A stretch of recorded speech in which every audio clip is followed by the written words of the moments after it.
across the Ukrainian border nude invasion, and it will be met. That everyone in Facebook is your delightful director of global security. Another poll on the Biden presidency and Is your delightful. Why are the closed captions still on? I cannot. Is it not that. automatic? I know, but I keep turning them off, and I hate it because I have to read them. And then when I read them, it's me saying what I already said.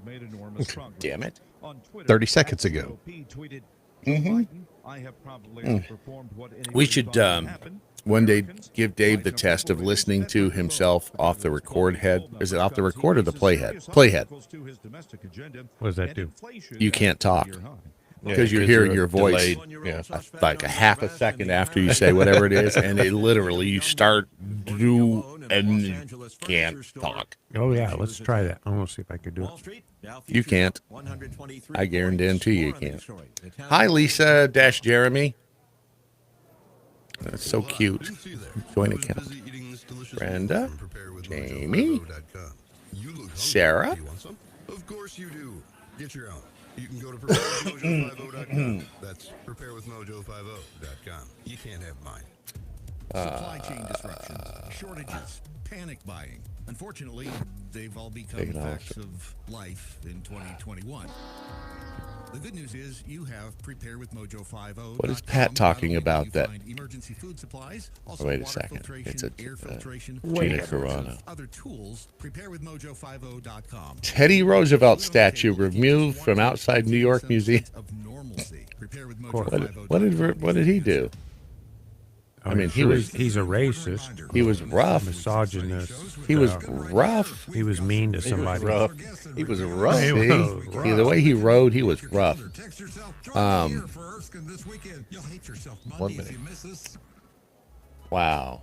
It's contest Question said Commission I wanted to give back to all you lovely, fabulous What in listeners the a actual? custom, one-of-a-kind tumbler designed Is this by still the running? emotional meatball Well, Rocky Ron, Sweet since that's your Campaign responsibility, tumbler. why don't you ask yourself? All you One have Where is it to coming from? qualify is Why are you asking me? email@fever@gmail.com. It's rhetorical. He's just Find asking the anything universe. that I'm going to cry during this weekend's episode. The universe has. Yeah, I'm going in there right now because I don't know where that's coming from. That's what she Who said. knows? But you have Why to was enter Teddy to win removed? by 4 p.m. Eastern Time He has Whoever people is at his the feet. closest will win this amazing Oh, God. tumbler. You can see more of Rocky's work by going to What it- insanecustomtumblers.com. Oh, it's the Don't forget Damn It 60s promo. Email me by 4 p.m. Eastern Huh. Time at dammitwithbeaver@gmail.com. Damn It and 60 listen at promo. 5 p.m. on Mojo 50 Radio.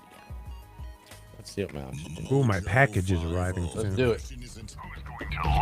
The question is, who's going to stop us? Adjust your mojo now. Thank you.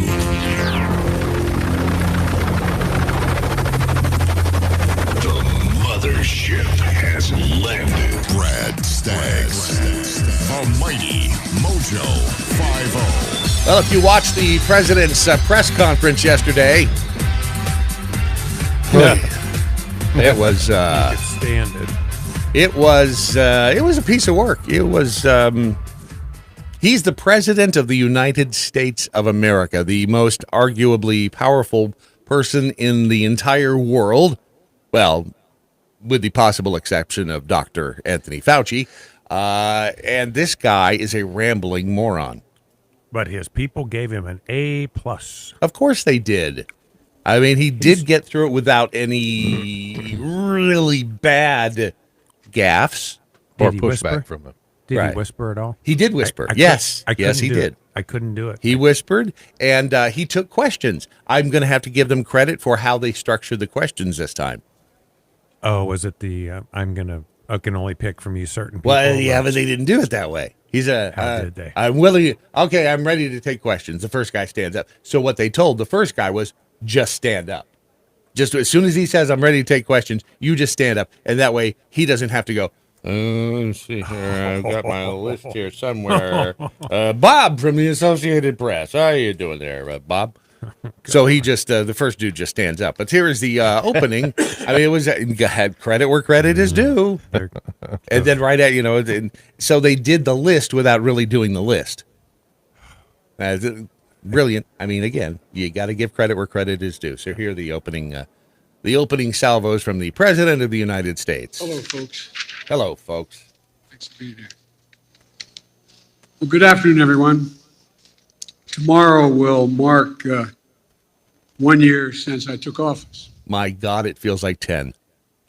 Today is just 1 year. Does it not feel like a lifetime?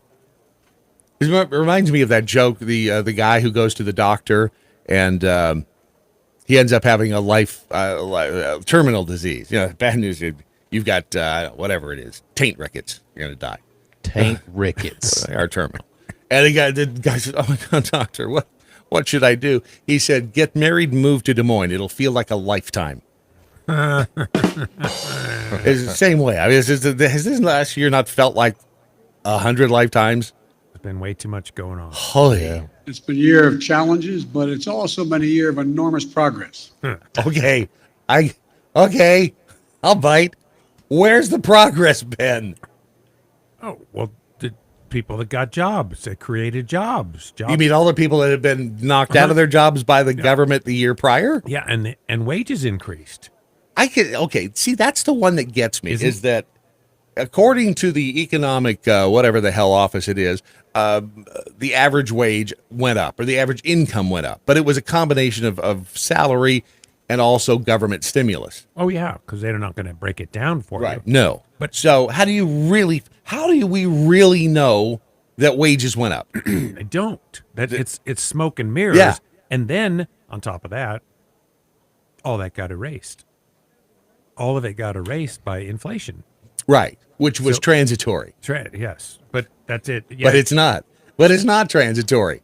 And it's all been caused by COVID.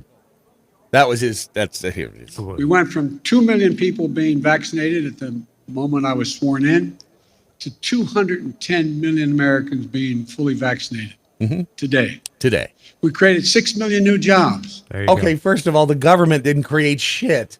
No, they never did. I hate it when they do that. But that's what the people who are just willing to believe. Oh, he did. I believe it. There can't be that many people who believe this clown anymore. There's 81 million people who voted for him, remember? Mm-hmm. He and Kamala. Boy, we got schnookered. More jobs in 1 year than any time before. Unemployment dropped. The unemployment rate dropped to 3.9%. Child poverty dropped by nearly 40%, the biggest drop ever in American history. New business applications grew by 30%. And it's amazing. New business applications grew by 30%. After how many were killed in 2020? I can't say I statistically with any official capacity that's BS, but look at every business you go to today. Hire. We need to hire. We'll give you a bonus. Yep. Hire. So the new businesses they're stealing the current businesses' employees? That's the other thing. Where the hell did all the employees go? I think that, again. Where did they go? Because you can't even go to a fast food restaurant these days. Oh, no. And sit in the lobby because there's nobody working. Yeah, exactly. At a McDonald's, was it yesterday? I went through McDonald's. The one guy, he's at the first window, takes drives up. He runs up to the second one. It's like, wow, times are tough. And yet service still sucks. But you eat there anyway. Because, by the way, have you heard of the McDonald's milkshake machine conspiracy? No. Try to order a milkshake at McDonald's. I will guarantee you they'll say, "Yeah, our machine's broken." It is. And it was a whole thing that the McDonald's would only the people who leased the machine to McDonald's or something like that would only allow their own techs to repair it. So every time one would break, there weren't enough techs. Nobody, around. right? Yeah. But see, that's the basis of McDonald's. You see the movie with Batman? Yeah, Batman. Yes. Michael Keaton. What is the basis? Having the same thing. Yeah. No, consistency. Michael Keaton was the milkshake seller, the machine. Oh, that's his right. character, remember? That's right. He's the one that That's how he got the McDonald's brothers. He was So, that see? traveling salesman. Damn. Well, let me Michael just Keaton. tell you, you try to get a McDonald's milkshake. It's not easy. I'm not sure there's any ice cream in there, so I'm not sure I'm going to get one of those. Yeah, but they ever. taste so. It's vanilla. It's finest of the flavors. The biggest increase ever. And for the first time in a long time, this country's working people actually got a raise. Okay, here it is. This is Actually got a raise. People, the bottom 40%. the bottom Saw their 40%. income go up the most of At all what that got a cost? raise. Right. We cut health insurance premiums for millions of American families, and we just made Horseshit. Do you know anybody whose insurance premiums have gone down? Right. That's what you're asking. In any kind of group, those idiots that gave him an A or a B plus or whatever, whose went down? Right. Which, that's for you. But the thing is, with healthcare.gov, the government health insurance, have you seen the commercials for that? No. I couldn't believe it, but it's true. I got fully covered by insurance and it cost me nothing every month. And it's all at the end of paid for by the Department of Health and Human Services. It's like, wait, the government, what the hell are they doing? The government is. Do you know anyone that actually has that? I've actually taken advantage of the government health insurance. Oh, I know. I helped her pick your program out. Yeah, which just try to navigate the system first of all. We did. Oh, it's insane. And- It's a typical government. It is horrible. Not only that, but they trick you. You put any information in, you have to put a bunch of information in, and then click, what are my options? And then you can't go back and change your information. So they have to go to the library and use another browser. Exactly, yes. It is a landmine of a cluster. And doesn't make any sense. No. I remember when we were looking at your plans last year. I mean, it made no sense. You could just keep choosing until it got cheaper. Or Right. And the weird thing and was, it didn't have anything included with it. Well, or there's a great mixture of things. Do you need drugs? Do you not need drugs? Right. How do you know? Right, exactly. And what was it? One of them that was the dumbest part was if you had to make 12,000. There was the cut. It made no sense. If you made less than that, yeah. What was it? It was going to cost you less if you made 12,000 than if you made nothing. Yes, it was the logic made no sense about your income, how much money you made. It's a giant fustercluck. So this guy, I mean, surprise medical bills illegal in this country.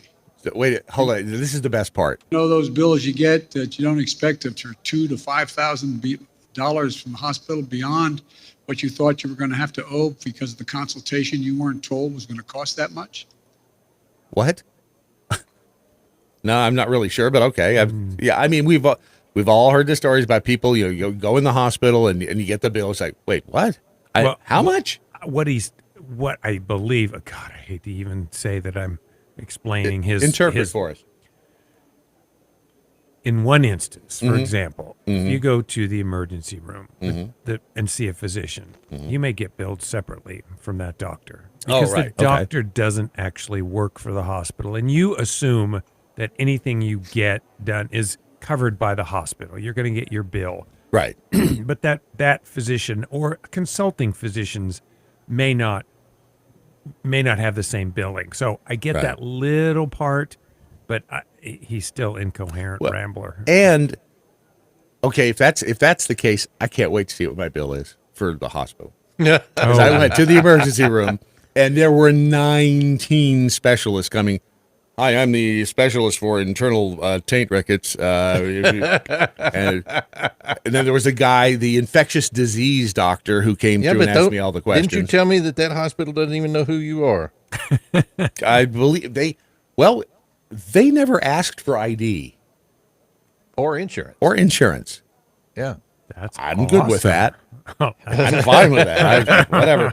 Than me. I think we got a bill yesterday, but it was for $230. I'll take that. Yeah. It was probably for the water cup, but I'll see. I mean, I don't know how much a COVID room costs a day, but it ain't cheap. Oh, if they individually itemize bill you and you see that, it's absolutely insane, and there's no way to make sense of it. I'm going to have to pay for that air sucker, aren't I? Oh yeah. The thing in the corner that was sucking every freaking piece of bacteria and every other virus in every other part of the hospital. All the farts. Right past me. Yeah, the nurse farts in the hallway. Whew. You get it. Comes right past me. Grumpy picked over on the Twitters. By the way, use the hashtag what I learned today if you want to be part of it. If we accept the president's numbers as true, it means roughly 30% of the people the government forced into losing their jobs still haven't come back to work. And the raises were barely a fraction of the rate of inflation. That's just it. They throw out these numbers. And in the past, we've all taken them as, all right, that's the number, 30%, but whatever the numbers are that they throw at us. We created 8 million new jobs. I don't believe them anymore. I believe, especially given the horseshit of the past 2 years and past 5, I believe nothing they say. Well, you could see it. That's, I mean, all these numbers, sometimes they go over our heads because they're just incomprehensible. Because I think they make them up. Well, I do too, but you can walk around any downtown, and as Ron said, fast food restaurants. Really? Right. Everyone's got a hiring sign on there. So right. Who's creating jobs? Right. I mean, again, it does not make sense. And people are miserable for the most part out here. Yeah. With everything we've all gone through for the past 2 years, which it is, by the way, is it 670? It's like day 6 million or something. I think it's 676. Peter Serafin's keeping track of it. At some point, we'll all just stop counting. Because it doesn't make any difference. Yeah, so we're like into year 3 on this garbage. Oh, yeah. I mean, physically year 3. Yeah. Rebel Patriot said, mine went down. Of course, I paid for it in the divorce. We all do in the end. Good point. In the end. Get it? I see what you did there. Lord James of Augusta, it's McDonald's vanilla. That's artificial. That means beaver anal gland squeezings. Oh, that's good. Enjoy breakfast. Wow. Yeah. And Stinky Biscuit said Ray Kroc. Yeah, but it was Michael Keaton. Yes, he played Ray Kroc. Right. Yes. So yes. that's the guy we were trying to think of. Yes. Thank you, person of exactly big brain there. Did you know? And we'll get back to the president's words in a moment. Before I wanted to tell you that I think you did a great job on rebuilding the truck engine. Did anyone pat you on the back and tell you, good job? No. Good job. Why do I feel like there's a punchline coming? No. Mention that because on the way to Nashville, or actually when we got there, pulled into the hotel, and I see steam coming out from the. Oh God! Now what? And there's it's coming out of the front passenger wheel well. I look down there. It's like son of a. And I think okay, because it was snowing and everything else. I thought it was perfect. Good. Get 10 hours away from the house. Your tools, right? Everything I need. Light. Ta-da! So I popped the hood, and the coolant, the reservoir, empty, and it's obvious that it had been just, not overheating but hot. And so I refilled the reservoir, put more water in the radiator, put more coolant in, and did the same thing. Kept doing it. Put more water in. It would never overheat because I watched the temp gauge. It would get 2 or 3 clicks above the middle where it should be, but it would never overheat.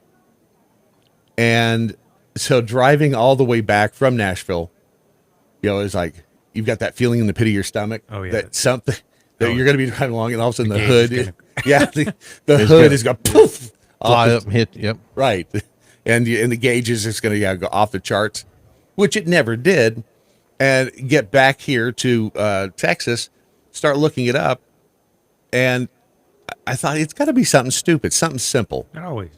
It always is. I mean, the first thought was, oh God, it's on that one piece that I had to take 3/4 of the engine apart to get to. It's that piece that broke. Has to be. Yep.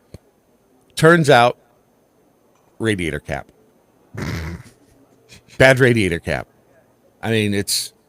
You didn't pressure test it? How could Nope. you be? I did not. But and then the funny thing is, when you look at it, because I go on the Tundra forums, there's actually a piece. The guy says, "Yeah, when I got the new one, I looked at it. I was like, there was a piece missing off my old one." And I looked at mine and went, "Son of a bitch, I'm missing the same piece." Little flapper seal. So the little plastic thing. So the good news is it was a $15 problem, but I think it took 2 years off my life. I was just thinking that took all that travel time, mental anguish, because you're on the edge of your seat the whole time, and you feel it's going to be bad. We're going to end up in the ditch, against a tree, dead.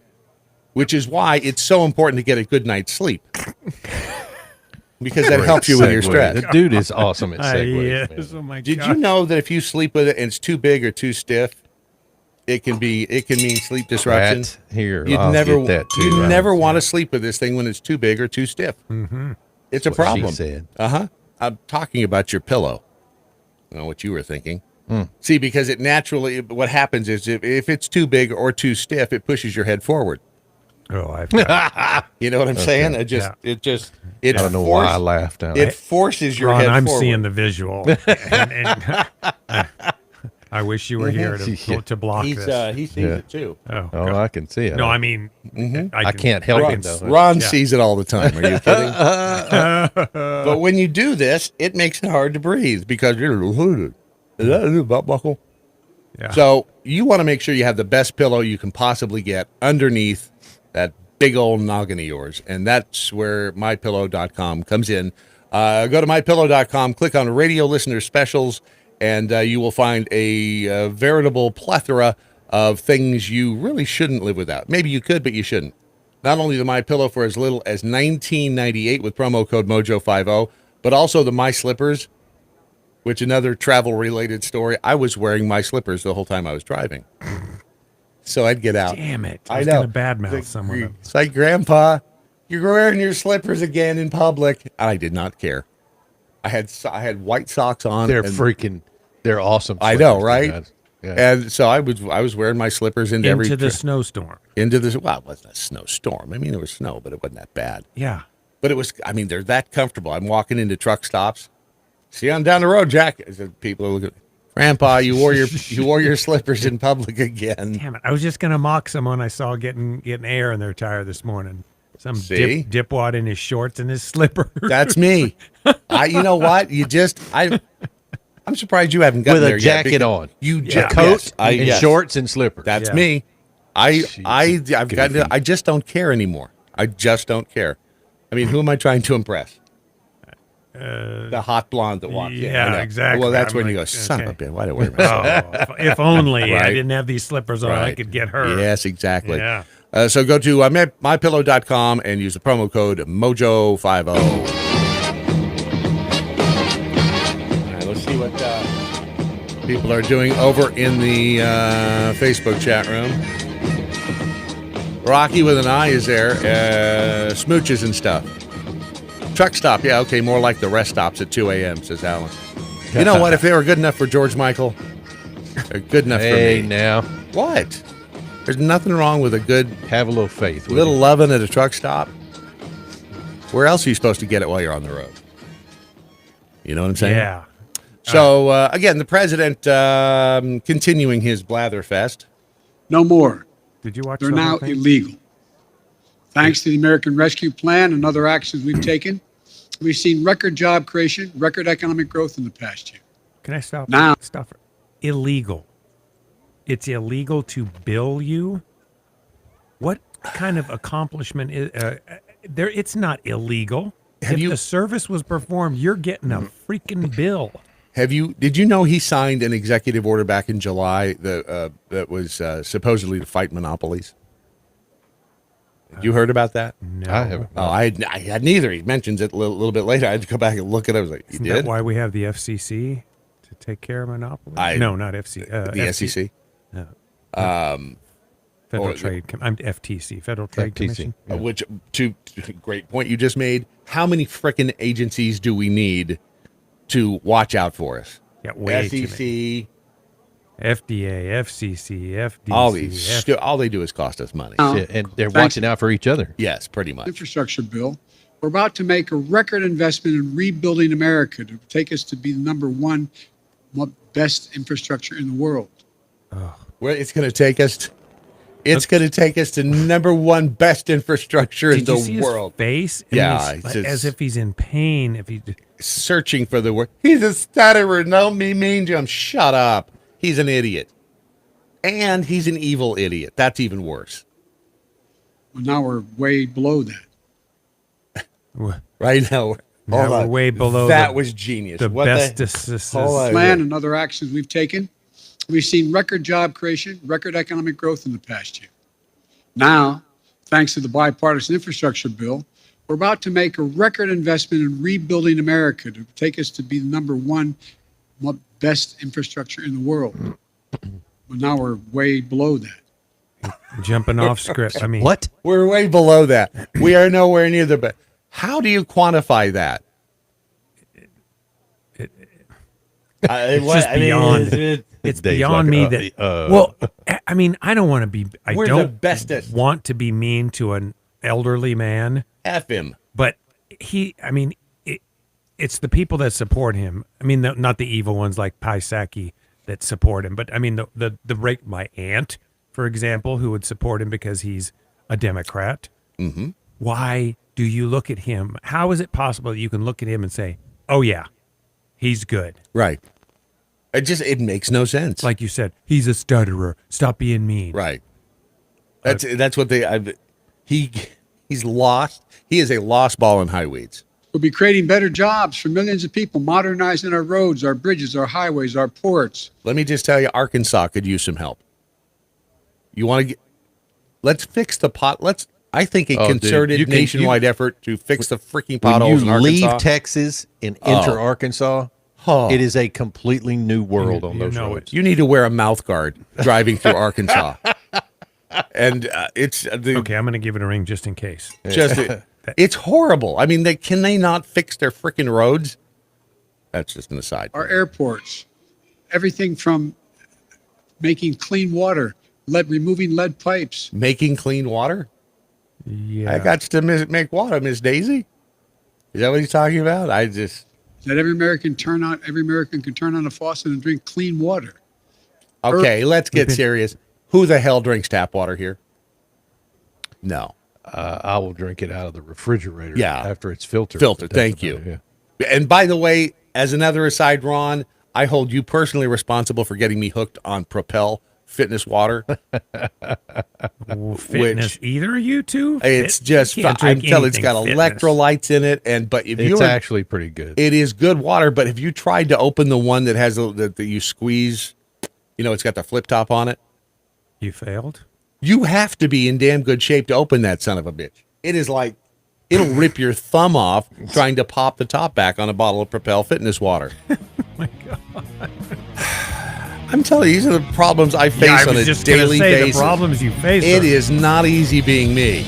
Nearly insurmountable. Cesar is coming your way next, and he will speak just like that in your Daily Mojo. Happily promoting the 4 Clear. Where is the... We missed you last week, Ron, saying clear. Challenges to our economy.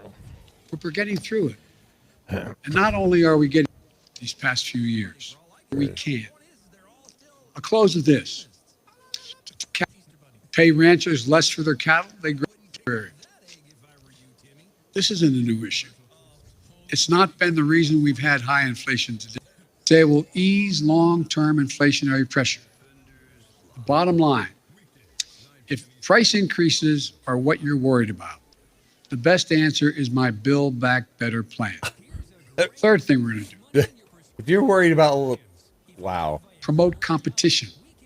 Look, in too many industries, a handful of giant companies dominate the market in sectors like meat processing, railroad, shipping, and other areas. And they've been paying me for decades. This isn't a new issue.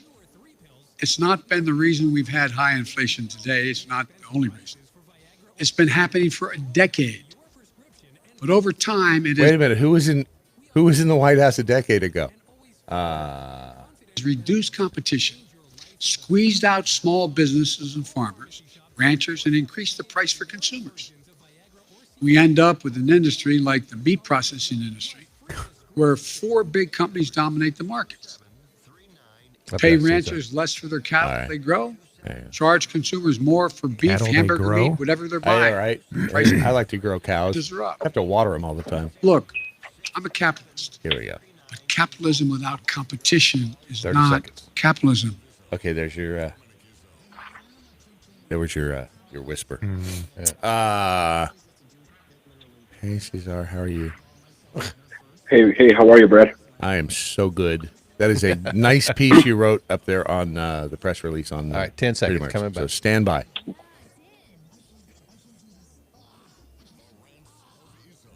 Okay. Tonight at 7.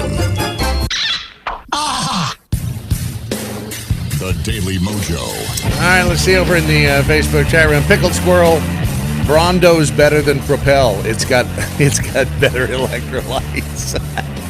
There you go. You're right. It does. Pure Beaver, I love Propel. Kiwi, strawberry, and peach are my faves. And that's the one. Well, I guess there's two good things that came out of my stay in the hospital. Number one is I'm still here, which I guess is debatable if you ask some people. The second thing is I've just been drinking water since I got out because they were always bringing me water. And kick the Dr. Pepper thing? I have. My thing was diet root beer, but also the Dr. Pepper and cream soda. Yeah. And even the carbonated water because I think the carbonation was screwing up my stomach. Yeah. So I've been drinking only if it's not Propel, I get those little bottles of flavoring because drinking just plain water is so freaking boring. That's how I got into unsweet tea. Believe it or not. Really? Is I just didn't want to drink water all the time. It's just boring. And now I just love unsweet tea. Oh yeah, that's my favorite drink. Unsweet tea. Yeah, I've got water here. I've got my APR coffee. I'm good. And I want before we get to Cesar from FreedomWorks, I wanted to get to the part because I did say that Biden whispered. I mean, he can't do a speech now without whispering. Industry, where 4 big companies dominate the markets.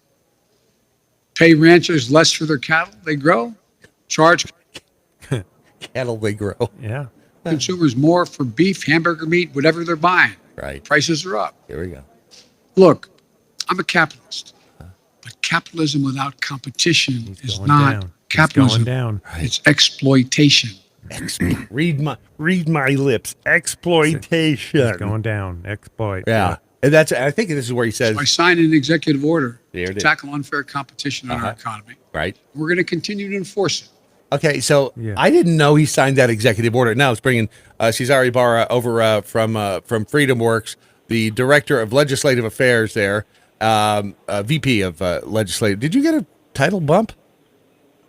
Yeah, titles are just titles. You but got because you were director of legislative affairs, right? Now you're VP. Oh yeah. Oh yeah. You're buying lunch. You got a raise. That's what the website says. Son of a gun! Really? Are you getting a nicer car now too? No. It's like I like to say, titles are just titles. You know, it's all the work you do. Isn't that the truth? So first of all, did you see the president's press conference yesterday? I got to give him credit. The guy went for 2 hours. I was expecting him to go for 10, 15 minutes and call it a day, but right. The guy went on for 2 hours, but it was a total disaster.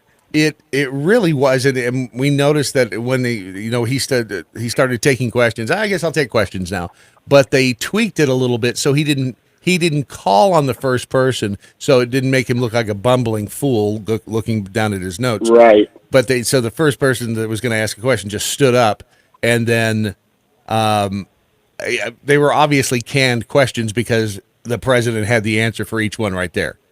I mean, he didn't have to think about it. He was like, here you go. They just blah, blah, blah, blah, blah, and just spouted out a bunch of crap. Yeah, it's part of the swampy politics, and it was interesting when the reporter from Newsmax asked him in a very respectful manner if he was, mentally there, and Biden kind of just said, I don't know what you're talking about, and he kind of moved on, but that must have stung a little bit, and I know his aides definitely think about his mental state of being because they guard Biden from the press as much as possible. So I can't believe the press secretary and the press team there let him just go riff off with reporters for 2 hours in kind of in an uncontrolled environment, right? I mean, outside of the first few questions, the rest was kind of free for all.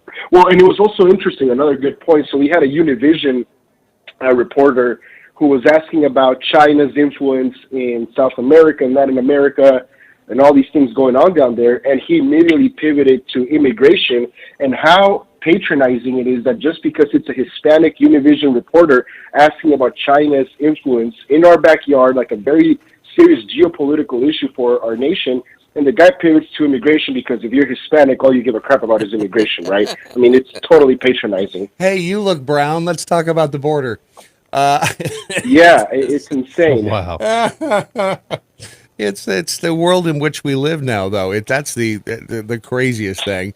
So you let's see. Basically, you did this press release over on FreedomWorks, and you say it's been close to a year since Joe Biden was sworn in as president, and we were just discussing the fact that it feels like about 10 lifetimes ago that he was sworn in. Oh yeah, and not just a year. The damage he's been able to inflict on this country in a year truly it deserves credit.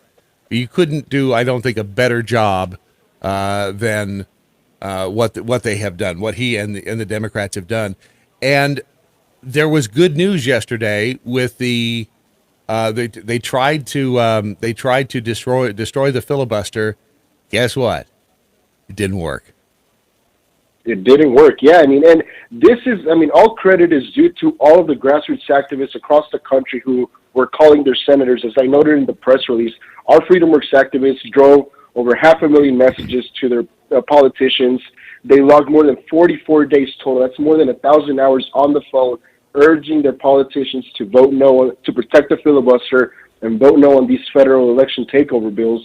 And we've also trained over 1,300 grassroots activists, teaching them how to get involved in their local elections to become poll workers and be part of the process, right? Because one thing is to go and gripe about it to your county board of supervisors, to your state reps, federal representatives. Another thing is to have some skin in the game, to actually do the training and be able to be part of that, cohort of people who help run elections. And that's what we're trying to do to ensure that, they have some skin in the game and election integrity is upheld, and we can increase faith in our public and electoral institutions. Well, and that's what Biden keeps saying.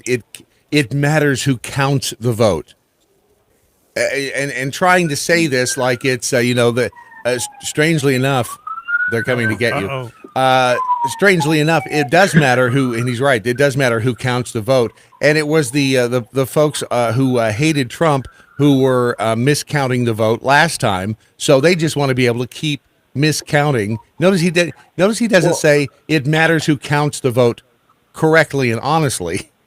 It matters who counts the vote. And they asked him, are you, they asked him about his faith in that I can't remember the exact verbiage they used, but it was something along the lines, do you trust that there will be integrity in the upcoming elections and that they will be fair and free, everyone knows that Democrats are going to get their butts handed to in November, but Biden is already saying, well, if these federal bills do not pass, then no, you can assume that the elections are going to be rigged and not fair because there's voter suppression and all these things, and that's totally insane. I mean, his own state of Delaware has stricter voter laws than, go pick your red state, Georgia. Right? Georgia, if you will. Right. It's totally insane, and the fact that the commander-in-chief, the president of the United States, is already instilling doubt in the faith of our upcoming elections is not good, right? He's kind of doing the same thing that he's accusing Republicans of doing in 2020. So which one is it, right? Right. Well, and he's also saying that the Republicans are, and I'm not defending Republicans because, again, I think now we have the uniparty in this country. But, 100%. It's he's out there saying, it's been the Republicans and Mitch McConnell who've been blocking all of this crap when McConnell was on board with whatever the hell the big spending package was, the last one. I can't even remember what the hell that was called. Was that the Build Back Better? Yeah, the Build Back. Yeah. Well, here's the other thing. They're saying the filibuster is Jim Crow 2.0, etc. Right. I mean, President Biden was literally relying on the filibuster so the Senate would not pass sanctions on the Nord Stream 2 Russian pipeline that goes into Germany, right? Ted Cruz did a motion there, was politicking on that front, and they used the filibuster to block that bill and urge Democrats to filibuster that bill. So it's kind of ironic. Also, if the filibuster would have been, and if the filibuster would have been nuked in 2017 and 2018, imagine all of the things, like the Democrats relied on the filibuster to stop much of President Trump's agenda. Right. Let's not forget about that. So, the Democrats should kind of be silently thankful that this little shindig failed, because once Republicans have unified government and the filibuster is not there, forget it. It's going to be, it's just going to, hopefully, a Republican, wish list, if you will. But thankfully, the filibuster is in place, and we are protecting minority rights, and that's what it's all about, to prevent a tyrannical majority from overrunning this country. That's what the founders envisioned when they wrote the rules of the Senate, and we should still abide by them. What is okay? Do Kirsten Sinema and Joe Manchin, do they just have a political death wish? What? I mean, they're no, they get it. I mean, here's the thing: people forget about this. I used to work for Congressman Biggs from Arizona. Okay, when Sinema ran for Senate in 2018, there were a lot of voters in that deep red Freedom Caucus district that got their ballot, saw the Senate race, they voted for Kirsten Sinema and voted for Andy Biggs. Two polar opposites, but that's how they voted. Sinema knows her constituency. Sinema knows that Arizona is not a left-wing state. Sinema knows that there are a lot of strong independents, a lot of strong conservatives, and many of them look beyond party. And I think, and same as Joe Manchin, it's West Virginia, it's a Trump state. They get their constituency. So, and people forget, those senators are there to represent their state.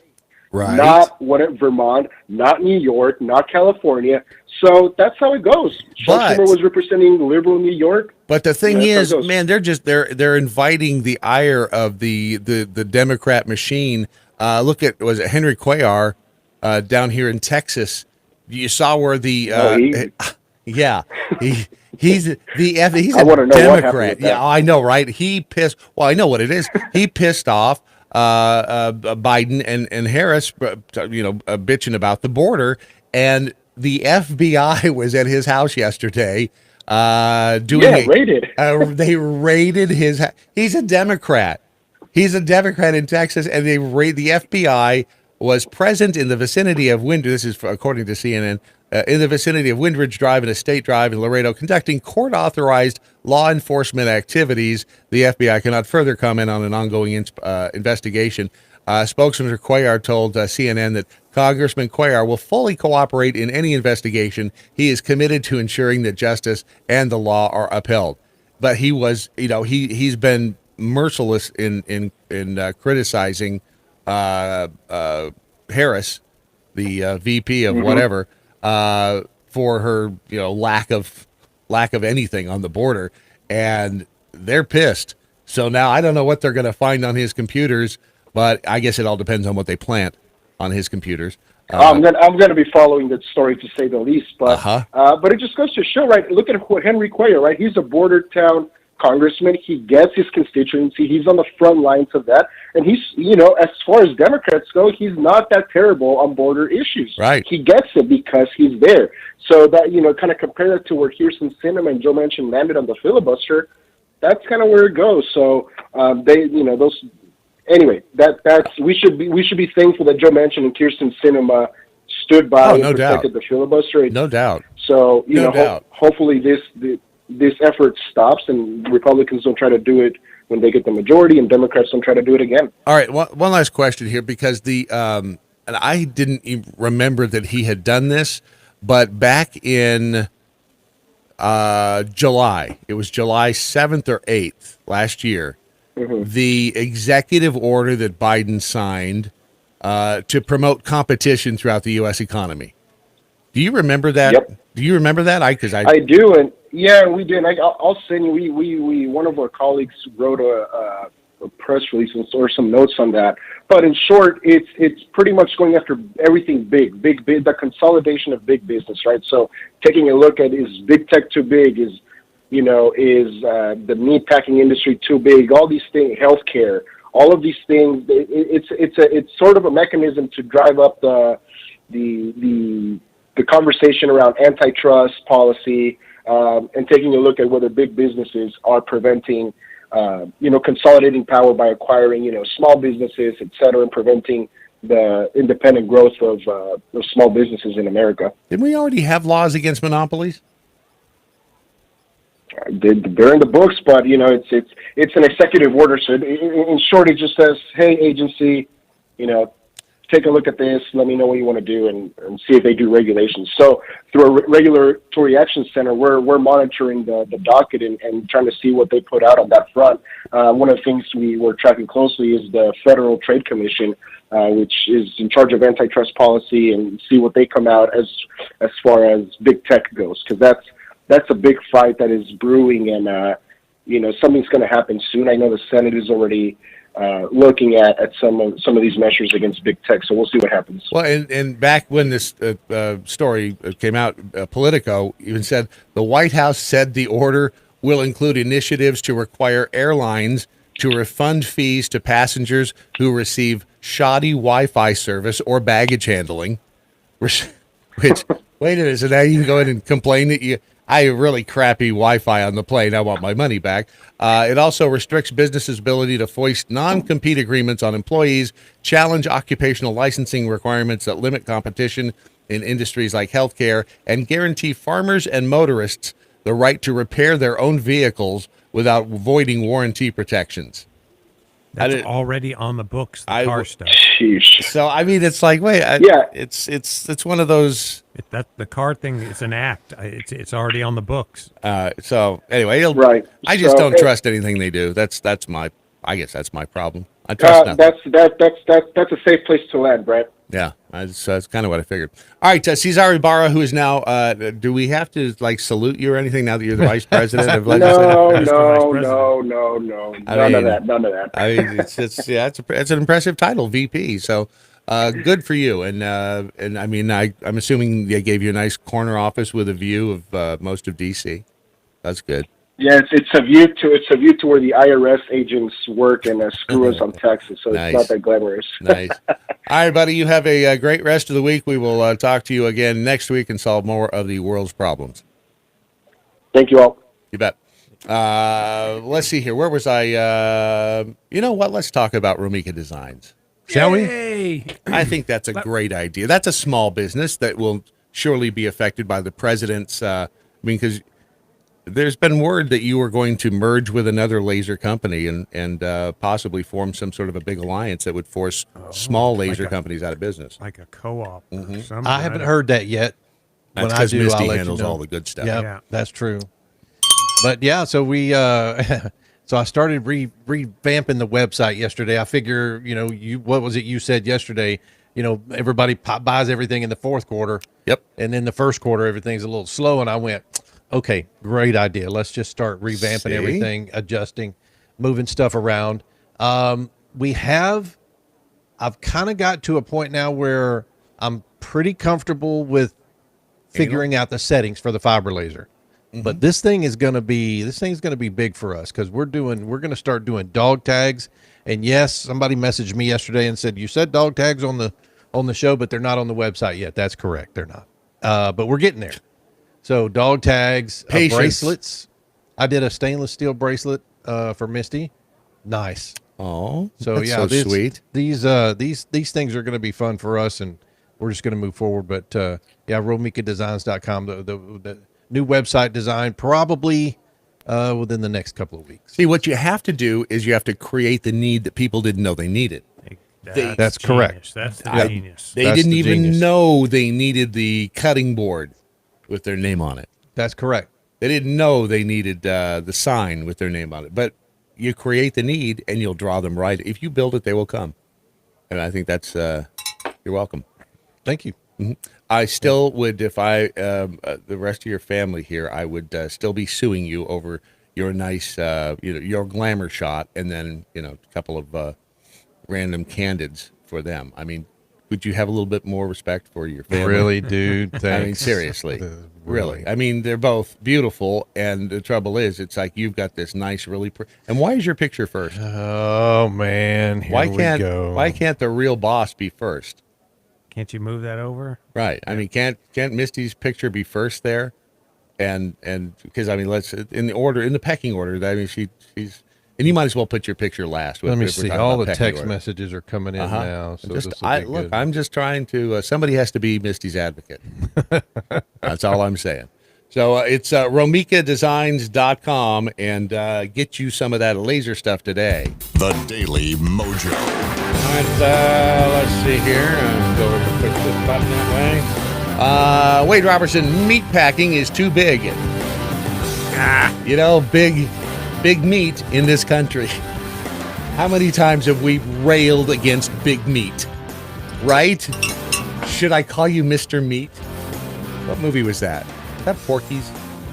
When the waiter came, the guy. Should we call you Mr. No, Porky's. I think you're probably right. it was the club, right? And they opened up Animal House. But he's like, Animal Meat. House. Wasn't his name Meat? Should we call you Mr. Meat? something like Nothing like big meat. If I had $1 every time I heard that, I'd still be broke, right?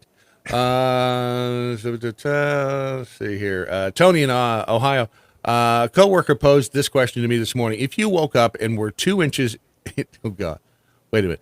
If you're 2 inches into you, would you move forward or backward? I have no idea what the hell that. I should pre-read these. yes. Because I don't even know what that means. Yeah, that might get you banned or something. Are you kidding? No, that won't get us banned. Well, plus we're already banned on YouTube. Yeah. We've already, because of our medical misinformation. We're not banned. We're just shut down for the moment. Temporary. So, yeah. Well, so's Bongino. Except you know what they did? They called him, or they asked him if he wanted to be on a phone call. Hey, we've had to shut your stream down for misinformation. Would you like to get on a phone call and discuss it? He's like, no. Did they offer us that? Oh, No. That's who that No. was? They called. I didn't really know it was important. Damn it. Sorry. I would love to have that conversation with them. You wouldn't. You'd No, be they would not. frustrated. You would be super frustrated. It would. They would shut you down and go, nope. Because Nope. exactly because there's nothing that we can do or say about it. What about nope? What about nope? Hey, how about if we nope? Nope. Hey, can I get nope? Nope. How about one of the nope? Our decisions are final. Well, I've actually conned them out of one of their decisions at one point. I'm sure you could, but I wouldn't accept a phone call. I think that would be. Unless you could do it on the air, but it would be. Well, that was yes. That's that'd be half the fun. Yes. Let me see if I can find the first question here. Hang on. Congress where we can. Let me see here. I'll close with this. All right. We have faced some of the biggest challenges that we've ever Yes, I faced. want to get to the Ever. first question. Kind of like past few Pearl years. Harbor. Which, right, Challenges big to our question. public health. Challenges to our economy. Are you kidding? This thing's only had 4,700 Not views. only are we getting through it? It's been on since yesterday. It's We're only. laying foundations for future. That surprises you? I Yes. didn't watch it. 21st I century. couldn't. I knew By it was going to be a creating goat rope. jobs at a record He did pace. go. He went he went an hour, 51 minutes, and 58 seconds. We have developed I'm with Cesar. I'm extraordinarily surprised. effective booster shots and antiviral pills. Antiviral Now we pills. need to finish the job to get COVID-19 under control. How are we going to do that? I've long said it's never been a good bet to bet against the American people or America. Right? I believe that more than ever today. Do you? We've seen the grit and determination of the American The people. true this past grit. year. Yeah. The Determination. best days of this country are still ahead of us, not behind us. I'm happy to take Here questions. we go. Here's the first question. And he kind of Yes. theoretically lays into him. And he looks Ish. good. Thank you, Mr. President. I know some of my colleagues will get into some specific issues, but I wanted to zoom out on your first year in office. Inflation is up. Your signature domestic legislation is stalled in Congress. In a few hours from now, the Senate, an effort in the Senate to deal with voting rights and voting reform legislation is going to fail. COVID-19 is still taking the lives of 1,500 Americans every day. Yeah, And the nation's divisions are just as raw as they were a year ago. Did you overpromise to the American public what you could achieve in your first year in office? And how do you plan to course correct going forward? Okay. That's like the perfect setup question. It was absolutely the perfect setup question. Right. He's Guaranteed he heard this one before. Right out of the gate. Boom. Well, that guy gave it to him, didn't he? He gave him, he stuck it to him. Well, they want him to have strong, good questions to Right. be able to kick it off with. Right. And in true fashion of a Biden, he responded with a joke that no one laughed at. Why are you such an optimist? Look, Oh, hold on, let me help. Oh, Joe. I'm not kidding. I'm not kidding. I'm not kidding. Joe. All right, here's the on, rest of Joe. his. And he looks down at his notes because, of course, the answer to the question is written in his notes. I didn't overpromise, and what I have probably outperformed what anybody thought would happen. The the fact of the matter is that Anybody we're in a not see him situation where reading? we have made enormous progress. You mentioned the number of deaths from COVID. Well, it was 3 times that. Yeah. Not as many people are dying under me. Yeah, only a bunch. Not Only a whole bunch. bunch. Not a shit ton, just a ton. Yeah. Long ago. It's coming down. Everything's changing. Everything's It's changing. getting better. It's getting better. Look, Can I read from my I notes? didn't overpromise. He already but said that.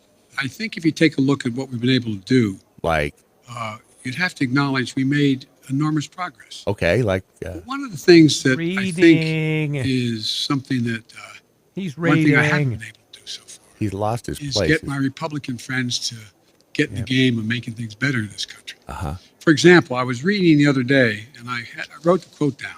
Because I didn't want to misquote him. A quote from Senator Sununu.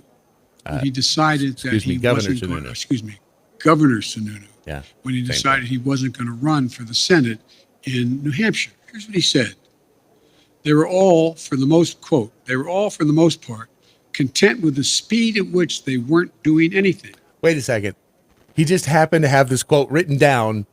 I mean, you know, as the Just- perfect response to just the in random case. question that he was going to get here from the first guy asking questions. I'll give him that. He wanted to blast Republicans. I mean, that had to come out. So that's why. You mean Senator's like quote. McConnell, who voted for the spending bill? No, those faceless, nameless right, Republicans that are yes, standing in exactly. the way of prosperity for the Right, American exactly. people. Think about how much further we could be down the prosperity track If if only. these damn Republicans would climb. Yeah. It was very clear that we just had to hold the line for 2 years. Like Toto said. Okay, so I'm just going to be a roadblock for the next 2 years? That's not what I do, Sununu said. He End went on to quote. say it bothered me that they were okay with that. Then he was on to say, I said, okay, so we're not going to get stuff done if we win the White House back,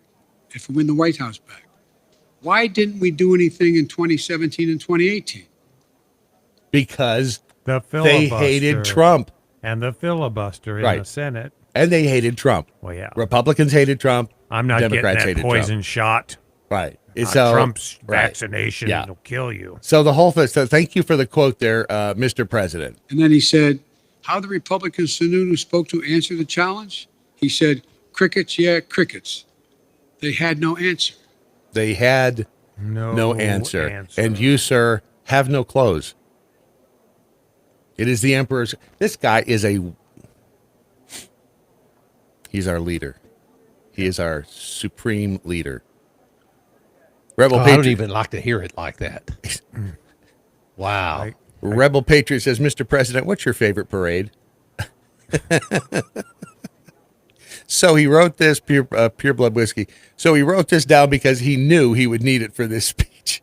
Exactly. Yeah. I mean, again, kudos to whoever was setting up the press conference and prepping the meat puppet. They for did it. a better job. Right. of He didn't have prepping. to pull out his thing. All right, I'm going to take questions. Oh, wait a second. Oh, they told me. Bob from Associated Press. It's like, Bob, okay, when the president says he's going to take it, you just stand up. Stand up. Just stand the hell up. You're right in front. We'll cut right There's to no you. reason why, no one to trip you. Right. You just stand Just right stand up. up. You ask the pointed question, and he will give you an off the cuff answer. There's a guy at your waist. He's holding up that, he's go going to for it. grab your. Doesn't matter what the president says. As a matter of fact, if the president keeps talking, shout over him. Yeah. Because no matter what you say, it's going to make more sense than what the president says at that point. Then I mean, God, this is a really bad high school play, is what it is. And the people who don't see that, I'm not sure there's hope for them. Horrible. More of your Daily Mojo. Hey, Mish is coming up next hour, too. Here. Yeah, Daily Mojo. It's Mojo50. Are you cutting into my ranting and raving? Possibly. You have to get me another time slot. so I can rant. Mish. You like Mish. How long's he talking? Is it a she? How long? Wait, you don't know Mish? Mish doesn't come till the bottom of the hour, dude. Okay. You got 30 minutes to Because rant. I didn't get all my angst out last week. Play my song and I'm gonna start yakking. COVID whistleblowers have been dropping dead left and right. Just like your radio host. Yeah. Remember you thought that was happening? Yeah, well, it was happening. shit. Don't get me started on thinking shit was happening. I mean, Fred got sick. It almost, yes, it almost got me. Please, for the love of Pete. I got nobody and else. I'm thinking when I'm in the hospital, I'm going, how the hell did they get to me? No. Where did I run into the guy with the black trench coat who tripped into me and hit me with the needle that I never might have felt? to work with You you. start reviewing everything you've said for the last 3 months. It's just or 2 years. Remember Andreas Nowak died the end of last year? He was the one who made the claim about the graphene oxide in the vaccine, which isn't a vaccine. Dr. Giuseppe Didano, in July, Dr. Giuseppe, we'll call him, devised a groundbreaking treatment for COVID patients. He was found dead. His idea was to use plasma from people who had recovered from COVID to treat patients who had contracted the infection. Pretty smart. Brandy Vaughn at the end of last year. She was a vaccination critic. She worked for Merck. She was discovered dead in her house by her son. She said, if I'm ever found dead, there was malicious intent.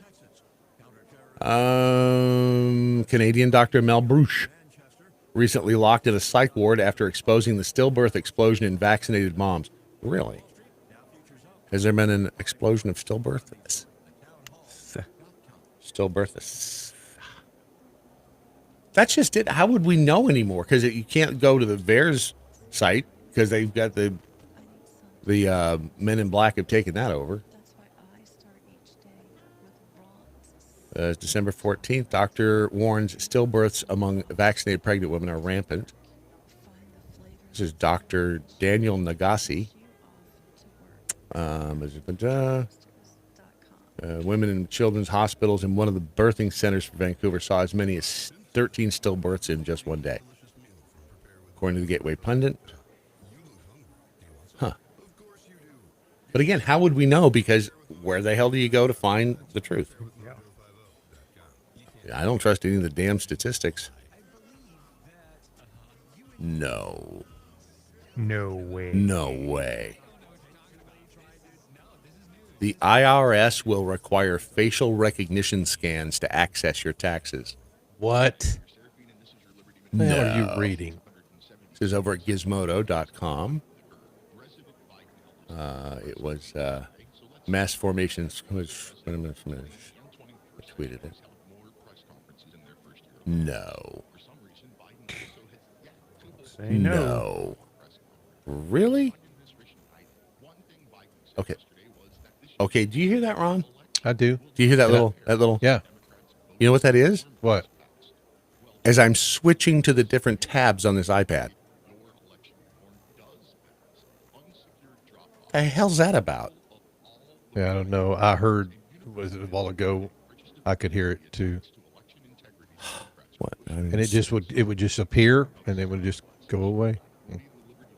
Something horribly wrong with you. Transparency from the U.S. military. Until tomorrow, protect your liberties. Once they're gone, there's no getting them back. If we weren't so bad. To puppy rape. I like to cuss. Do I want to keep my penis? Cat wants some black titties. We wouldn't be so good. Mojo 50.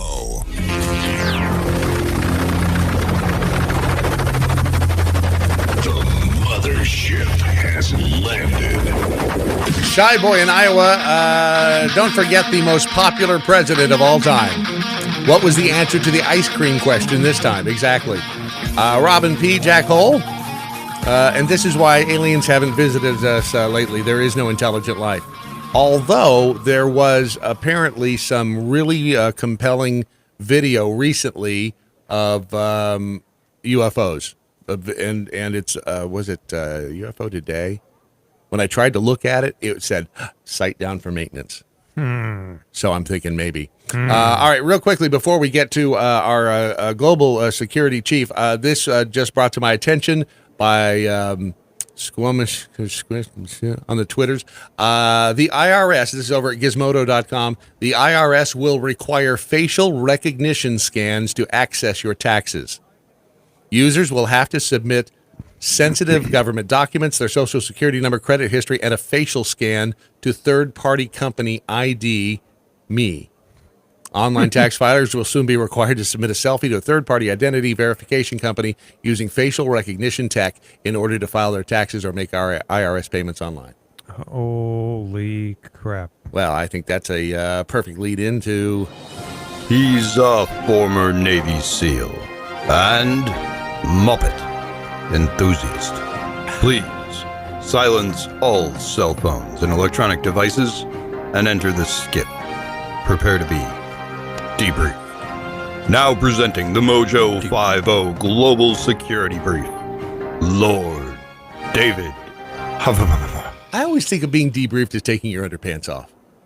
You wear underpants? No, Okay. not right now. All right. All right, so where are we starting? Because you said a plethora of topics here, so... I did, because I didn't think I'd have to compete with You other do. people. Well, there's always competition. That's what the United States is all about. Just ask the president. So, security-wise... All right, where are we starting? Let's talk about the Milgram experiment. The Milgram experiment, and for those... An oldie but goodie. Those of you not familiar with the Milgram experiment, do you want to explain it? Yeah, I'll explain it. So it was some time ago, and so what the experiment was designed to determine was how you would react to an authority figure telling you what to do.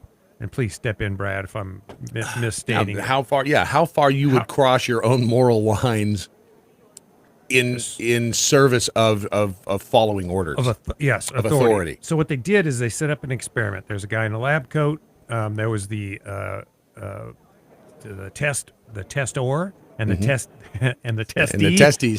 You see? So the test it was all set up. So the authority figure that looked like a doctor or something, and the person who the test was being performed on are in on the game. Yeah. The person pushing this button, and I'll explain that in a minute, is not. So the person who's performing the test, the unknowing person, is going to give a shock to the test subject. Yep.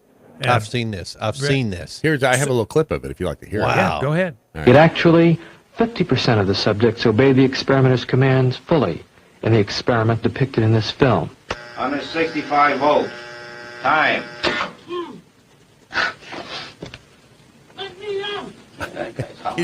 You can hear the guy, let me out. Yeah. Let me out. So they ask questions and get the wrong answers. Yep. And then the unknowing tester pushes a button, and they're going up from X number of volts. They just keep shocking them more and more and more. Shock, and you can hear the test subjects screaming and hollering, help me, get him out. But I want out. But the authority figure in the lab coat is telling them to keep doing it, keep doing it. And most of them do. I think it was a 65% of the people just kept on it. There's a point to all this, just kind of explaining what the experiment was. It's incredible, the inhumanity shown by humans to other humans. You could have just stopped. It was the excuse, or not the excuse, but it was the reason they say that the Gestapo, the Nazis, all fell in lockstep behind Hitler. And the rest of the population did it. So because it was authority figures, and it's not how mean you are. None of these guys, were cruel. Well, outwardly cruel. You can see this gent in the pit. He's like, hey, that guy's he's in pain. Can we let him out? No. Keep doing your job. I mean, and all right. So the point is that I think there was a group that said, no, we're not going to do that. Where the other 35%, like, no way, like Will Smith in Men in Black. He just, remember in the testing procedure, he finally pulled that table over. Yep. And he went against the grain. The most important thing about this situation was that part of the study was when someone said no, it tended to make those around them say no also.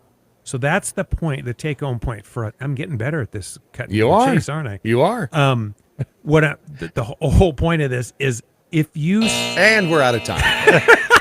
Thanks for joining today. On the next edition, we'll learn. If you stand up and say no, then people around you will tend to do it also. So did you ever see The Push on Netflix? I didn't. Should I? Yes. It was stunning. Yeah, it'll freak you out because just exactly what you said. The subject would come into a room, and everybody else was in on it, and they'd sit down. They were told, "Here, fill out this questionnaire," and so everybody else is sitting around them filling out the questionnaire, and then a bell would ring, and everyone around them would stand up, and this person who had not been told to stand up would stand up. Yep. Another bell would ring. They'd all sit down. That person would sit down. It's like it's true. It's you just want to be. Human beings are inherently, what's the word I'm looking for? Herd animals. Yeah. So you don't want to stand out as the black sheep of the family, or the pink sheep, or the blue sheep, whatever. But so and by the same token, I think most people are good and don't want to hurt somebody else. So it's that confluence of wanting to fit in, but oh no, I don't want to hurt somebody. That's these Milford experiments. So I don't know I don't know if you were there, and I don't know if you had the same discussions with Dodd, but I can remember way back when For those of you who think he said God, he said Dodd. Dodd. D-O-D-D. Sorry. An old friend. So, our friend anyway. from grade school, Dodd. I don't know what discussions you're referring to, but I may have been. So I know Dodd once said, they get it. They're not stupid. You think they're retarded. They can hear you. We can't believe you made it into the military and stayed in because you were the most nonconformist guy around. And to be fair, there were a few times you almost weren't in. Yeah. So I know, and I wouldn't have had I not found the SEALs. I would have been out of there. It wouldn't have worked. Right. And I barely handled the military structure. So I'm not a get along guy. It is a bit of a miracle that someone like you got through their entire military career with, relatively unscathed. Yeah, relatively. So I'm not, and I've always been that way, but it happened the other day. You said, you talked about people standing up, etc. I mean, in line, and it was a line, and I thought I was in the right line. And I walked up, I'm like, oh, this is a long line. Hey, what are you in this? What's this line for? And I'll raise my voice and go, hey, half of them? Oh, we don't know. We don't know. We're staying alone. We think it's this. The same thing with Southwest. Have you flown Southwest lately? I've not been on an airplane, I guess, in 2 years now. So Southwest, you line up by the number you have on your boarding pass. Yeah. It's incredible. I find it incredible because I will walk up and go, hey, I'm 40. I'm 42. Where are you? People just look at each other and they try and fit into where they are. Uh-huh. And there's a point to all this beyond. Ron, have you figured out what the point is yet? Yes, he did, because I already said it. Okay. I already said it. You freaking bozos, listen to me. I said, once you start taking a stand, the people around you will tend to do that. So the point of that is now with the masks, with the vaccines, but the masks in general. Don't go into a store thinking, oh, I have to put on my mask. Assume that you don't until the person says you do. And then civil you choose. Disobedience. Right. And then when they tell you do, you hit them in the nose. Right. So think about the most prominent civil disobediencers. Civil disobedience. Someday me talk pretty. Gandhi and Martin Luther King. Right. They both have statements in their core beliefs that disobeying unjust situations are required, not just encouraged, but you must do that. So I'm going to go ahead. Next one. No, I was going to say that's a perfect segue. I was helping. Well, good. I was helping. I was helping. Yes. I was helping. You just pick them and I'll hit. No. I was simply saying because one of the other tidbits that you sent was the Sotomayor Neil Gorsuch dispute about masks. Right. No, I was being sincere. You pitch and I'll hit. After all these years, he finally admits he's in love with me. Ron, I told you it would happen. It was just a matter of time. It's incredible. It's my sex appeal just is. Oh, no, I mean what's on the screen. Oh, that's true. So the two, because it's been in the headlines that she refused to come into the office, which is the Supreme Court, because Neil Gorsuch refused to wear a mask. And So can I take a Please. a curve? What bothers me is not so much the headlines, which are important, but I always look kind of off to the side. Mm-hmm. There are people, I'm sorry I'm using my aunt, but she is just the perfect Good example. thing she doesn't listen. I know she doesn't. She thinks Nina Totenberg speaks from God's ear. Okay. And want to explain who Nina Totenberg is NPR. Nina Totenberg is an NPR, longtime NPR commentator, reporter. So she speaks like she this. Speaks like Supreme Court Justices Neil Gorsuch and Sonia Sotomayor. To have someone of that level, right, is just it borders on criminal to me.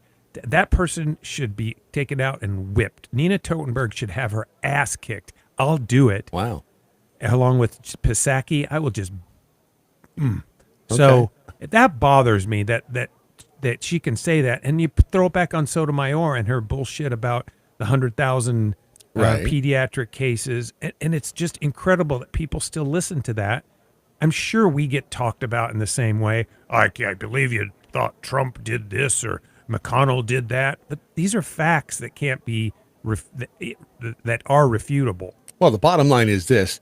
The statement from Sotomayor and Neil Gorsuch, a joint statement, said, yeah, that's a totally bogus story. And John Roberts came out as the Chief Justice debunking it gay? Also. I mean, that wouldn't surprise me. But There's come nothing on, wrong with it. You're right. They both said it in a joint statement. It has no basis in reality. But did NPR retract it? Did Nina Totenberg get up on public and say, dang it? No. My bad, yo. No. And they won't. And they won't. Or they might. If they do it, it'll be on page 4, and it'll be down in the corner. So that bothers me that people just listen to that. So NPR, I used to listen to NPR years ago. I still do. NPR News. It's just so... What was the guy in Wisconsin? Tom. Oh, yeah. The alleged rapist. Oh, no. Yeah, Prairie Home Companion. No. Don't tell me that. That's why he had to quit, because he put his hand on some woman's shoulder and she got all freaked out. Okay. So he had to. I can buy So you can't do that. You can't touch anybody's anything. Well, you can if you're Joe Biden. You smell hair. Does this mean I can't grab you by the... Yeah. Oh, See? hey, whoa, easy right? on See? that, fella. Exactly. Even if I do it gently, people get all pissed off. I didn't know he... Real quickly, I do have to report the results of a FEMA poll. There's a survey. 68% of those surveyed have taken 3 or more basic actions to prepare for a disaster. This would be a survey given to the American people. So the American people, they concluded about 81% have gathered supplies. 81% of the American people have gathered supplies. 65% have sought preparedness information for a disaster, and 48% have created an emergency plan. I think that is complete bullshit. You think those numbers are too high? Yeah, I do Look too. at what happened here last year. I know. But I mean, one of the things you can do, obviously, is to have your emergency food supply. You are nailing the segue thing. Good job. You're welcome. Yeah, it's a professional radio persona that you have. Broadcast professional now for at least 2 weeks. I do have my official ID card now. Just came in the mail. Can you get on a plane with it? Yeah, but I can't. It's a big long story. It is right. It is true. It's if you go to preparewithmojo50.com right now, you'll find a special deal on the 4-week emergency food supply. You will save $50. If you want to opt for the 3-month emergency food supply, which I would recommend if you can, you will save $150. And these meals will last. This food supply will last you 25 years. I say last you. It'll last for 25 years. It'll preserve. If you don't open it up and smell it like you do with the bananas and it's not whatever. Gonna, even if you do open the bucket, it's not going to, because each individual thing is sealed. Don't open it when you get it. Oatmeal, I'm telling you, you can smell like the oatmeal, the cinnamon oatmeal. Don't open it. Through the package. I don't know how. Maybe it's like in the factory, it just gets all. That's right. But it is so, I'm telling you, and don't open the banana chips because you will eat them all. Don't open anything. You will. And It's Ron, emergency. you've done it, haven't you? I have not. Yeah, I keep every time you talk about those banana chips, I keep thinking I got to get one of those and try the banana chips. You don't have any emergency? You need to get them. It's a good deal. They make good stuff. Oh, but what Ron has is even better, because he can take that laser and he can aim it at the door. So if people try to come in and get his stuff, And maybe they have bananas in their pockets, and he can get a banana that way. Right? Yeah. Is that a banana in your pocket? Laser can make the banana Sure. chips. So if you go to preparewithmojo50.com, you will get the best deal right there. It's all from my Patriot Supply. All right, now back to the preparedness. What were we talking? I can't remember. What the hell were we talking about? Well, we rolled into the just the way she was talking, and then the horseshit ways of NPR and all that other stuff. Yeah, all the crap that is the NPR and PBS, and we pay for all that. Yeah, that's the worst part, is that we are footing the bill for the propaganda. It's incredible that we would do that.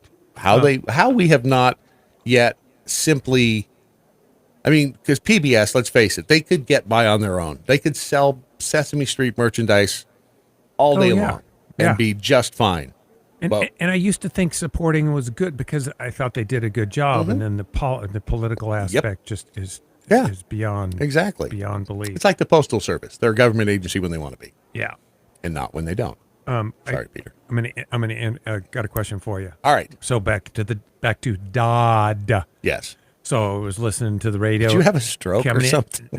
No, you questioned me. I'm like, no, okay, I didn't question you. I just simply, God. if you say it too quickly, people think were you there when I was talking to God that day? So way back in high school, junior high, whatever it was, you and Dodd went to see the Sticks. What's the grand? It was the Paradise Theater. Paradise Theater. And it was a fabulous concert. Let me just tell you. Have you seen them since? I have not. Okay, you should, because I just remembered you, because I couldn't go. I was either working or poor, and then that led me down the rabbit hole of, did you work at the dairy or the yogurt shop? Yes. Both? You did? Yeah. Okay, I remember the In yogurt fact, I shop. just had a discussion the other day about people. One of the reasons the McDonald's milkshake machines are always broken is that some say that the employees didn't want to keep them clean because they're a pain in the ass to clean. And I said, well, I used to work at the yogurt machine. It was actually my first job. And at the yogurt machine, we sold frozen yogurt. Which is much like ice cream. Ice cream. And we had to, at the end of each shift at night, we had to take the damn things apart and clean the whole machine. Part of the job. And we did it. And now you can't even get a damn vanilla shake from McDonald's because they're too damn lazy to clean the machine. Yeah, but you're paying them $15 an hour. Right? Exactly. No, I can't do that. Okay. So, back to your point. I was just curious. I get down that rabbit hole. Like I don't. So there was no point to that. Whether you worked or not, I can cross it off my list. Are you interviewing me now? The Staggs concert. I like Blue. I do like puppies and long walks on the beach. That one's not mine. Are we talking about that one? That's yours, not mine. No, actually, this was in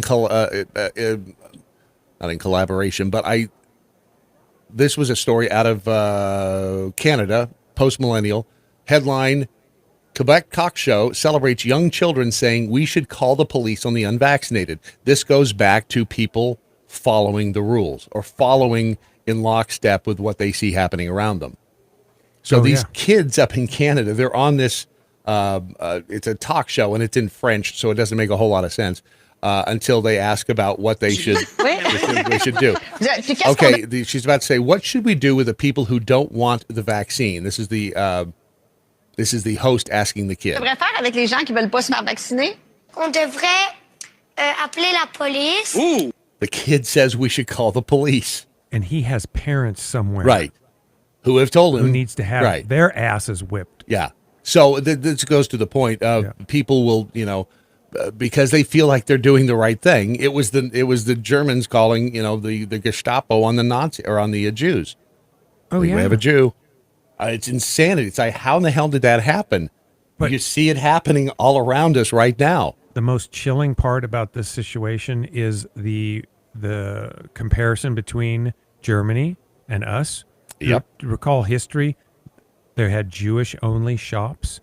Yeah. Philadelphia, New York, and I'm sure other places, you can't shop unless you show your papers. Mm-hmm. You can't shop. At what point does it get... And no one gets that? No one of a normal mindset gets that? It's pretty stunning, especially given the fact that, again, the vaccinated can spread the disease. Don't get me started on that. Just as easily as the unvaccinated. Right. So isn't it the unvaccinated who pay the price? That's my choice. But if they were that's why it's not a vaccine, because a vaccine doesn't work that way. Oh, well, it is. It is now because they changed the definition of. Remember that? Yeah. They changed the definition of the word vaccine to fit in to accommodate their right. Whatever whatever this thing that they inject people with, whatever you want to call it, gene therapy, whatever, is not a vaccine. It is. It is not working as a vaccine did before this debacle. Right, exactly. Yes, so they've changed the definition. Does it get worse, this kid thing? Just the fact that he said we should call the police on the unvaccinated. And who's saying yes yet? The moderate, the adults encouraging him? Nah, I don't know if it's the kid or that's criminal. But this is happening up in Canada right now, in Quebec, Canada. Well, you know they're French, so what do they know? Ugh. You hear about the new French tank? Fired 0, dropped once. I don't know. It's the rifle. 1 forward speed and 6 reverse in case the enemy gets in front of them. That's the rifle. Fired never, dropped once. Right. Yeah. Want to move on to our next? Yeah. We talk about this, and I think we should talk about it every time, at least mentioning it, because of the travesty of justice, or the lack of justice with Ashley Babbitt. So the point of this is Ashley Babbitt, and we talked last week. It was the comparison between Kim Potter and that dick that shot at the murderer that shot Ashley Babbitt. And this week, though, we have new video showing that she was trying to stop everything, showing that the officers were nearby. She was asking them to call for backup. Yeah. Just incredible that that murderer was able to shoot her and walk away, but that she lost her life for nothing.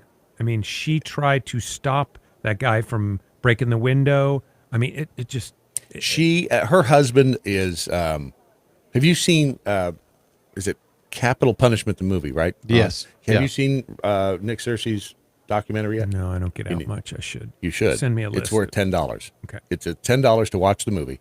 Capital Punishment, the movie. He interviews Ashley Babbitt's husband, and this guy, I mean, that's the guy. My heart goes out to him because he's a big badass dude, and the fact that he in this article he says I've had to watch the murder of my wife repeatedly. I think he's filed a lawsuit, but she was murdered in cold blood, and we're now finding out that Rosalind Boyland, is that her name, Ron? The other was beaten to death by police. Oh, that's right. So that the deadly Capitol insurrection, the deadly part was the cops. Sorry. Though they're not good guys. No, not at all. But even worse is the people that are protecting them. How? Yes. And then, of course, the scum media. But it's just black and white. And it frustrates me, the Kim Potter, the fact that she got for murder for what happened. Beyond it's the justice system in this country is effed up, top to bottom. It needs a complete revamp. And of course, that's like the least of our problems, which is really frightening to say. All right, more discussion. Plus, Mish is coming up to discuss money on your Daily Mojo. Monet.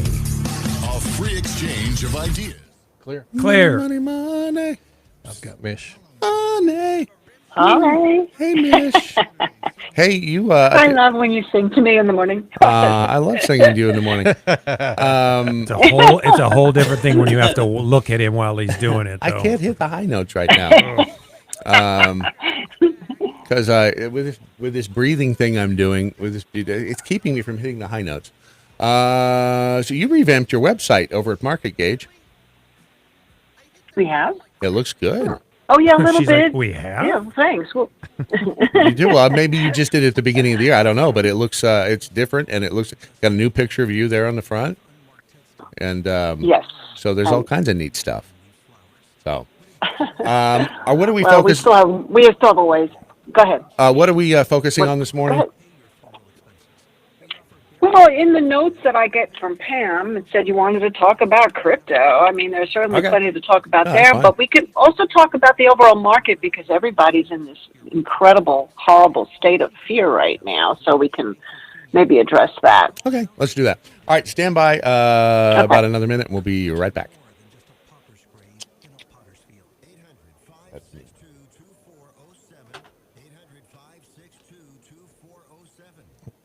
He touched my headphone volume, Ron. He did? He did. Inadvertently. And I didn't like it when he did that, Ron. I know likey. Me no likey. Me no likey. There we go. Let's see here. Boom. Oh, I wonder if she...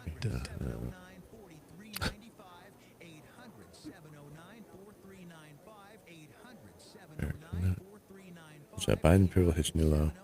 4395. The Daily Mojo. Oh, and thank you, Leprechaun, for tweeting this out. Biden approval hits new low at 1 year mark. This is an AP NORC poll.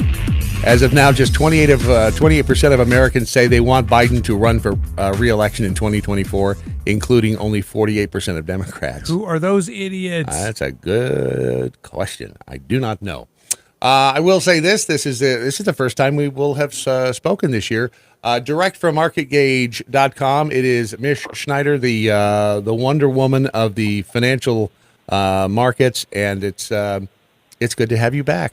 I'm looking at your revamped website. I say it's revamped. Maybe you just updated, but a great new picture of you and everything over at MarketGauge.com. I think it's fabulous. Thank you very much. You're very welcome. It's a brand new year. Bitcoin. Let's hit Bitcoin real quick because Bitcoin did not go to $100,000 as I had predicted it would by the end of 2021. Which now I'm just going to kick that down the road and say by the middle of 2022 it's going to hit 100,000. You think? Well, I definitely think that we've had this interesting range. We've had a real correlation with Bitcoin and the overall indices, particularly the S&P. We've had some bad news, Russia now coming out with banning mining, and that's the third largest crypto miner in the world behind China. And there's also been a lot of scandal of people who are pushing coins, celebrities and stuff that turn out to be fake. So through all of that, Bitcoin has managed to hold, in particular, if we look at Bitcoin, it's managed to hold 40,000. As you and I are speaking today, it's up. It needs to get through this 43 to 45 level. And then, I think it really basically comes down to supply and demand. And there really is a limited supply. So once demand starts to rise, I think we can see that. Plus, we're still getting a lot of good institutional interest, like Intel, for example, trying to get into mining chip, or Microsoft buying Activision to enter into the metaverse. So, Bank of America, Solana, they're getting involved with Solana and DeFi blockchains. They're very bullish in Ethereum. So, all of this is good, I think. It's going, let's see, right now it's at 42,668 according to LiveCoinWatch.com. So I think Bitcoin has the advantage of being like the granddaddy. It's whether recognition. Yeah, whether or not it's been around longer than any of the others, which I don't know that it has, but its name has been out there for quite a while, and people for whatever reason trust it, even though you can't touch, taste, feel, see, or put it in your pocket. I'm still hoping it goes to 100,000 by the middle of this year, because then I'm going to retire. I'll be out of here, and it will be nice to have known you, and good luck in the industry. So for the rest of the financial markets right now, how did the financial markets react to the big press conference from the president yesterday? Was there any reaction? Well, right now the market is up. So I think that there are so many different influences here, and what's really the most important thing right now, and I probably have said this before, which is the antithesis of what many people like to do, which is keep your politics out of the markets right now, because it could really mess with your brain. People are saying, oh, we got the dot-com bubble. You know, Biden's going to kill the market, kill the economy. But meanwhile, really what's going on right now is we have this sort of established trading range. So what does that mean? That means that if we take a look at what the S&P 500 is doing, it's basically holding the bottom of a range that it established months ago, and it's popping from there right now. Just like every time it rallies to a certain level near resistance, it starts to sell off. And people think it's impossible for a range to maintain. And if it breaks down under the range, they think, oh my God, that's it. You know, everything is just going to go down, down, down. But there's some real fundamentals that support this range. There's some good news and there's some not so good news. The good news, of course, is that this COVID situation, it's going to go away. It has to go away. And people will come back. Even American Airlines, which reported, United Airlines reported, said that they think that in terms of the demand for travel, it's only going to increase. Number two is, even though the Fed is talking about tightening, they haven't really done anything yet. And at this point, as long as they stay the course and maybe do some gentle raises, that would actually be conceived as a good sign. Right. And then the not so good things are that we really are contracting economically. Jobless claims were actually up again today.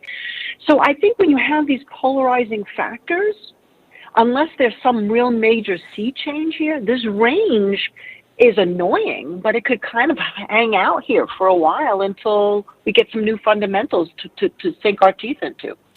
So essentially the financial markets are hiding and waiting, waiting to see what does happen with and I know you say keep the politics out of it, but the thing is, the president mentioned something yesterday that I had forgotten, or I guess, or maybe never knew, was an executive order that he signed back in July that had to do with monopolies and being able to control certain industries, like for whatever reason he brought up the meat industry.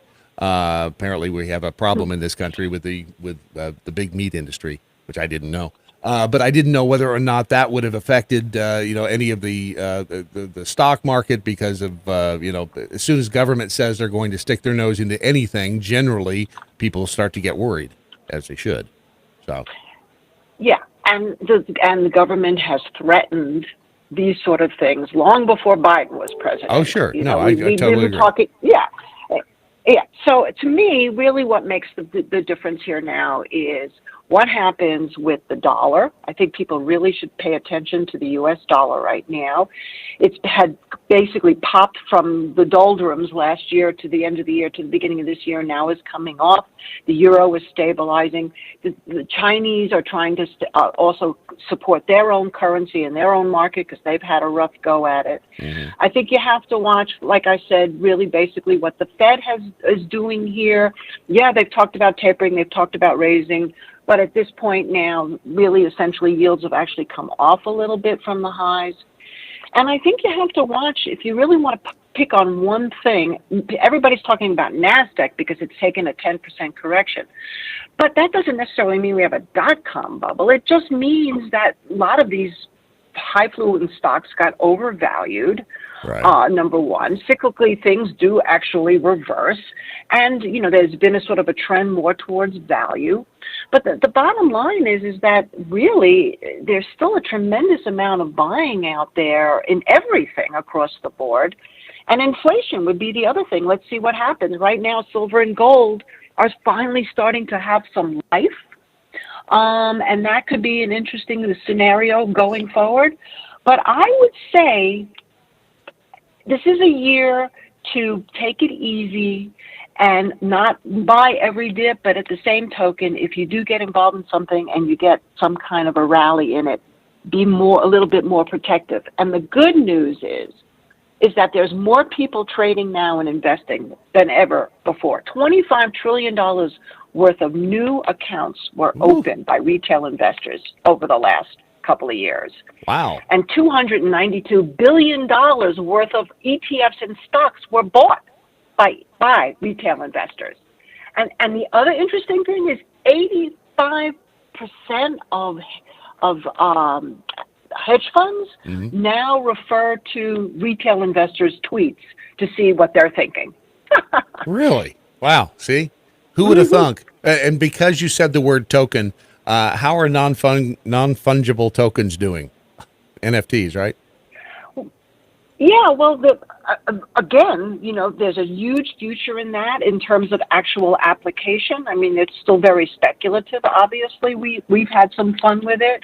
I won't say that there's a particular token over another that you should be looking at, but in terms of it as a technology, I think it's really interesting. Just like I think the metaverse is still really interesting, and that's why Microsoft paid that huge amount of money for Activision. And you have stocks like Roblox, which have obviously gotten hammered a little bit with the market, but all these things now have hit the bottom of their range. So this is a good time to maybe dabble. And if the range breaks, like if S&P, for example, we can use that, breaks 4,500, get out quick and have a fresh look. Again, it's the NFT market, for whatever reason, strikes me as being really odd. But then I guess before the whole crypto market existed, and at the beginning of that, I thought it was pretty odd too. So the NFT is just strange to me because there are so many weird things you can buy out there, like the Pancake Squad.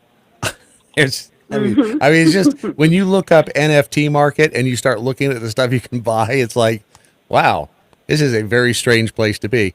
But you can get your footing if you go to marketgauge.com and you can sign up to get Mish's book. Right there on the front page. All you have to do is fill out the form, right? Yes, and also I will mention that we have a crypto expert who deals with all of this stuff and writes about it. So if you go to our website and you go to the top navigating bar, it says Crypto Pulse. Yep. If you click on that, you're going to get some great commentary by our dear Holden Milstein, who talks about all this stuff, including the NFT market. Cool.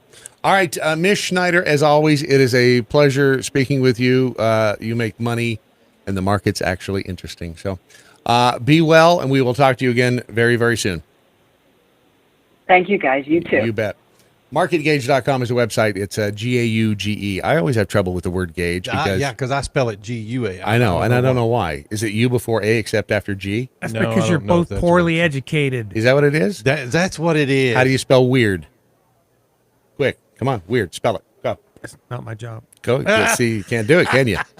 You can't do it. I'm just not. Remember, I before E except after C, except in the case of weird, which is WEIRD. I will tell you this. There are, did you know the type of coffee cup that you use can influence the way you think your coffee tastes? You think, or actually? The way you feel. According to scientific studies, the color, shape, and even the texture of the coffee cup can make a difference in the way we taste coffee. If you drink dark coffee from a white cup, that's obviously a strong contrast. It'll make you think that the coffee is stronger, whether or not it is. We have beer glasses and wine glasses. The shape has something to do with all of that. That's true. All right. Little wine snob. You're not see, a wine snob. See, I know some stuff. You just fake stuff. You just swirl it around in there. Do you know what legs are in a wine glass? I don't know anything about wine. Just wine do you know glasses. what legs are in a wine glass, Ron? I do. Mm-hmm. Tell us what it is. Yeah, when you swirl it. Yeah. And the wine runs down the side of the glass. Those are called legs. Legs. And it has to do with the sugar content, I think. Yes. Isn't that cool? I'm not a wine connoisseur. I don't like perception. I'm not a wine connoisseur. I just know. I know. I like science. I like the glass. The bubbles come out. The legs. Yeah. I don't know about black coffee in a white cup. Give me a good bottle of Ripple, and a couple of hookers and some blow. Yeah. And it's a Friday night for me. Doesn't do anything for me. Go ahead. What's the regardless? Next fact? What, the hookers or the blow? The black girls, blonde guys, whatever the thing is. The coffee. You mean American Pride Roasters coffee? Yes. Funny you should mention that. There is an update on the front of the website right there, the very front page. Due to the extreme cold and wind, we won't be able to roast for a few days. Oh. You big wuss. It's outside? What is it? What is it, only like 14 below? Where are they anyway? Up in Iowa, God's country. Ooh, it is cool. Up in Des Moines. Ooh. They'll catch up quickly when the weather breaks. And, look, it may be chilly up there, but it's not like it is down here. let me just tell you, in Texas right now, what is the temperature? 28. 20, is it 28, 26 degrees? 25. And let me just tell you, I'll be outside later roasting It got cold. my coffee. But so the point is here, if you want to go to AmericanPrideRoasters.com, you'll find a vast selection of coffee. You don't have to wait to be roasted. It's right there. Whether it's the first Thanksgiving, which has a pumpkin spice taste to it. I have Ron's Sexual Chocolate in my cup today. And again, it's not an overpowering taste. It is just a nice delicate taste of chocolate. Ron and his sexual chocolate. That's what it is. Sexual chocolate. I just hit a button there, and I don't know what I did.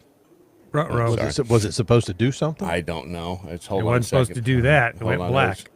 I was just doing this, and I had it. I know, right? Go to AmericanPrideRoasters.com right now before the apocalypse shuts it down, and get your very own bag of American Pride Roasters coffee. AmericanPrideRoasters.com. So, all right, where were we? Last year, I was working in North Dakota, South Dakota. So we would go to Bismarck, North Dakota, quite a bit. Speaking of weather, like we were. Yes. Currently, right now, it's -17. That's correct. Okay. It is the I'd wind. be wearing shorts. The wind chill. Hazard a guess. -33. It's -33 wind chill, and I just at that point I might put on long pants. I can't. I spent 4 years in Grand Forks, North Dakota. Oh, in the Air Force. The coldest it ever got. I got out of the hospital one day. I don't remember why I was getting out, but it was like -85 wind chill. I mean, that kills you. That's cold. That will kill you within 5 minutes. You got. I mean, literally, they issue parkas and bunny boots and everything up there. Mucklucks. What'd you say? Bunny boots? Bunny boots. What are bunny boots? That you put air in them. Oh, a little insulation. That's smart. And the parkas, man, you pull that parka just real tight. You look like Kenny from freaking South Park. Yeah, or in Christmas Story, the little brother. Oh, yeah. I can't walk. I enjoyed those times. I did because I didn't come from that type of area where they got that kind of snow. Oh, this was a novelty. Like, literally walking to work was just a chore because the snow was waist high, you know. But both ways. Uphill. Uphill. Yeah, exactly. I enjoyed my time up there. That's just cold. That's cold where you don't put on your what is that, slippers? You don't put on your slippers and your shorts. You don't put on your shorts or slippers. Because if you run out of gas, you're dead. Yeah, you're dead. You hold the shorts until it gets to 20 degrees outside. Then you put your shorts on. Right. You know what I'm saying, right, though? Right? I wear shorts. It has to be a blizzard before I will wear long pants. Yeah. There's something wrong with me. But that's okay. Okay. All right. Where are we going? Did you have a particular place you wanted? Did you want to go to the to Beaverton? I just want to. Where do you want to go? And all this time we talk, it's what can you do for me? What can you do? What have you done for me? It's Right. action. I'm an action guy. I like plans. I like to do stuff. So we talked about all the things you could do in your community. Meet your lesbian neighbors. You know, get in a block party, whatever. Which yours are not, but probably nice people. So this next rant is about things you can do. Even if you're an old fart and don't have kids of school age, get involved in the schools because that's where it is. They've been successful in creating these robots that think that Biden is an A+. If you're an old white guy, just go stand by the fence at the local grade school and just your tongue through and just start yelling random stuff. But even if you're not, get involved in the schools because. There's a place in Beaverton, Oregon. Yep. So they had in an elementary school, came up with a club. It was Gender and Sexualities Club at an elementary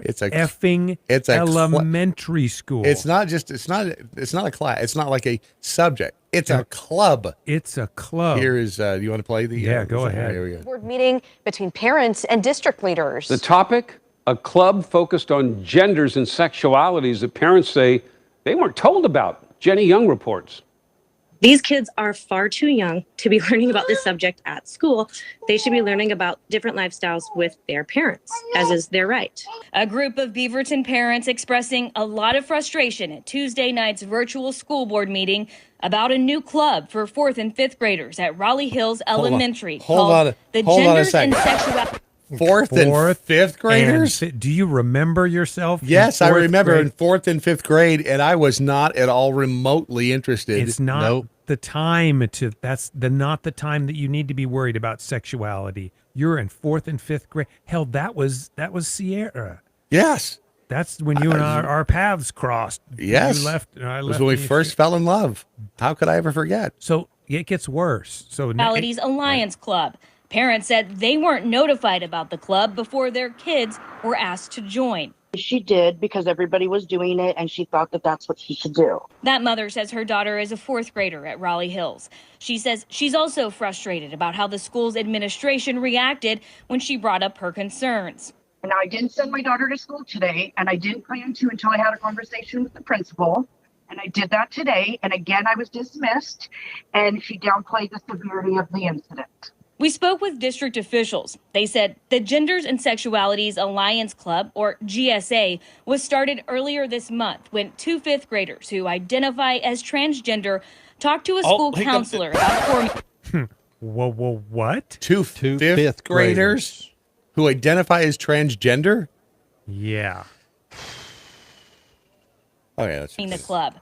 The students created a slideshow and pitched it to 4th and 5th graders. The district says 40 kids signed up. We learned that school counselor asked higher-ups in the district if parents needed to sign permission forms. But according to the district, since that presentation was during school hours, they didn't need parent approval. If students came forward and asked to start a video game club or a chess club, would they be upset? They didn't get parental consent? Dang, dude. I think it... And that's dang. That's equal. That's the same thing. A chess club versus whether you're a boy or a girl in 4th grade. And in 4th grade, you're 10 years old. 10. And 10. That doesn't even get into the realm of talking about why a 10-year-old has problems with their sexuality. They don't know what the freaking socks to wear. I'm trying to remember if I. What did you 10 care years about? old. I'm trying to remember. Let's see. Was I aware I had genitals? You of all the perverts. Were you aware that you had genitals? Absolutely not. I did not know what a girl. I mean, I knew they were girls, but I didn't know why. I didn't know what a they were boob annoying. was. They were annoying as hell. They were annoying, and they dressed differently than you did. Except for that one girl. Yeah, that one. Except for that one. We always kind of knew, but we didn't know why. Right, exactly. And I didn't care. I still don't. And I don't care. But how did this happen? So I don't know if it says it in this video, but what I was reading is that go ahead and play it. Maybe it'll explain. It's that they're maybe homophobic, transphobic, queerphobic. I don't know what it is, but I do have to question their logic and morality. Oh, I'm queerphobic because I wonder why 4th and 5th graders are. Because you didn't tell me that my kid was doing some life-altering experimentation. Some of my best friends are phobic. Yeah, I mean, are gay and different lifestyle and stuff. Be an adult, make your own choices. Jeez. I support that mother you. went on to say she's grateful to the teachers and administrators who support students who want to be a part of the group. Another mom says students have a legal right to take part in it. Not only is this their legally protected right. Oh, no, shut the F up. It's not. They're kids. They do not have legal right to do anything. 10 years old. They don't know that they want to be dragons when they grow up. Well, it doesn't matter I'm sure where there's at least someone who spent a night in a Holiday Inn Express. But tell me legally, kids are wards of their parents. A 10-year-old does not have legal rights other than basic humanity. They don't get to make decisions. Right. They don't get to make decisions. So, by the way, you think she's a lesbian? I was just going to say, look at that butch bitch. She just, I don't know if she's a bitch or not. I just think she's a lesbian. She's already a bitch for coming out and what she's saying. Go ahead and play that thing. We only got a few minutes. A beautiful and necessary identity-affirming community that offers a safe space for students to ask critical questions and learn about each other as whole What's she reading? human beings. Learn about each other's holes. I don't think that's the time look to at her, do though. that. Here's the thing that she's not speaking from. She's speaking from something. She keeps looking back over at another monitor. she's Look at probably her. reading the statement. But Yeah. the fact of the matter is, this is that you can discuss this at home all you want with your parents. Yep. And that's what parents. I mean, when did this? When did this all start? When they decided that the indoctrination program was going to be in full force. They are indoctrinating those kids into something their parents have no choice and no say in. None. Stay out of the Beaverton. Stay out of the Beaverton. That's up in Portland. So what I read, I'm just going to cut to the end of the one single point that they didn't make, is that they said it was a kid or that the 2 fifth graders started it. Yeah. There was some question about that, whether it was a staff member. Right. I don't know if it's true, but I did read that there was some question, and that's a whole other animal. How so? So these two, the 5th graders got together and put together a slideshow, like a PowerPoint. Well, now they're a lot more technical savvy than we were when we were. I'm telling you, I ain't buying that these dude, two. It's 5th freaking grade. Do you think that they're smart enough to do a PowerPoint? I don't think they're smart enough to run the club.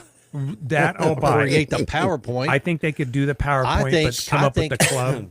So they would have had to have gone to an adult to say, Yeah. "Hey, we want to start this club," and the adult had to say, "Great idea." I'm going to Or support the you. adult said, "I'm sorry, you said you're what? You're transgender. Do you even know what that means? Well, Hey, let me Billy's explain it to mom. you. I think let's you need start to- a club. I think you need to have a talk with Billy. Just Billy's it's between you and two. Yeah. The two of you. In fact, come get him now, right now. Seriously, we got a problem. Wow. You need to fix this shit. Wow. You know, Ron? Yep. Is it time? It is that time again. What do you mean it's let's go? Just when things start to hit their stride, you realize you've hit the end of the 2 hours known as the Daily Mojo. Today it is Thursday, right? Thursday. It is January 20th. ADD Thursday. Wow. Whew. Things are flying left and right. Let's see if any of the lessons hit their mark and stuck not only to the wall, but to people. Pure Blood Whiskey, this delusional lady is doing nothing more than virtue signaling. I'm not even sure you call it that. She's just yammering. She's out there throwing shit to the wall and seeing what sticks. Metal Mississippi, self-disclosure. I have been watching Amy Schneider almost every weeknight, and I like it. There, I said it. Who's Amy Schneider? Is she hot? I don't know. Is she hot? Is she that blonde, chubby comedian? No, that's Amy Schumer. That's Amy Schumer. So, are you going to look up Amy Schneider? Because I want to know if she's hot. Okay. The Knights Who Say Knee. Dave learned what girls are today. Yes, they are much like boats.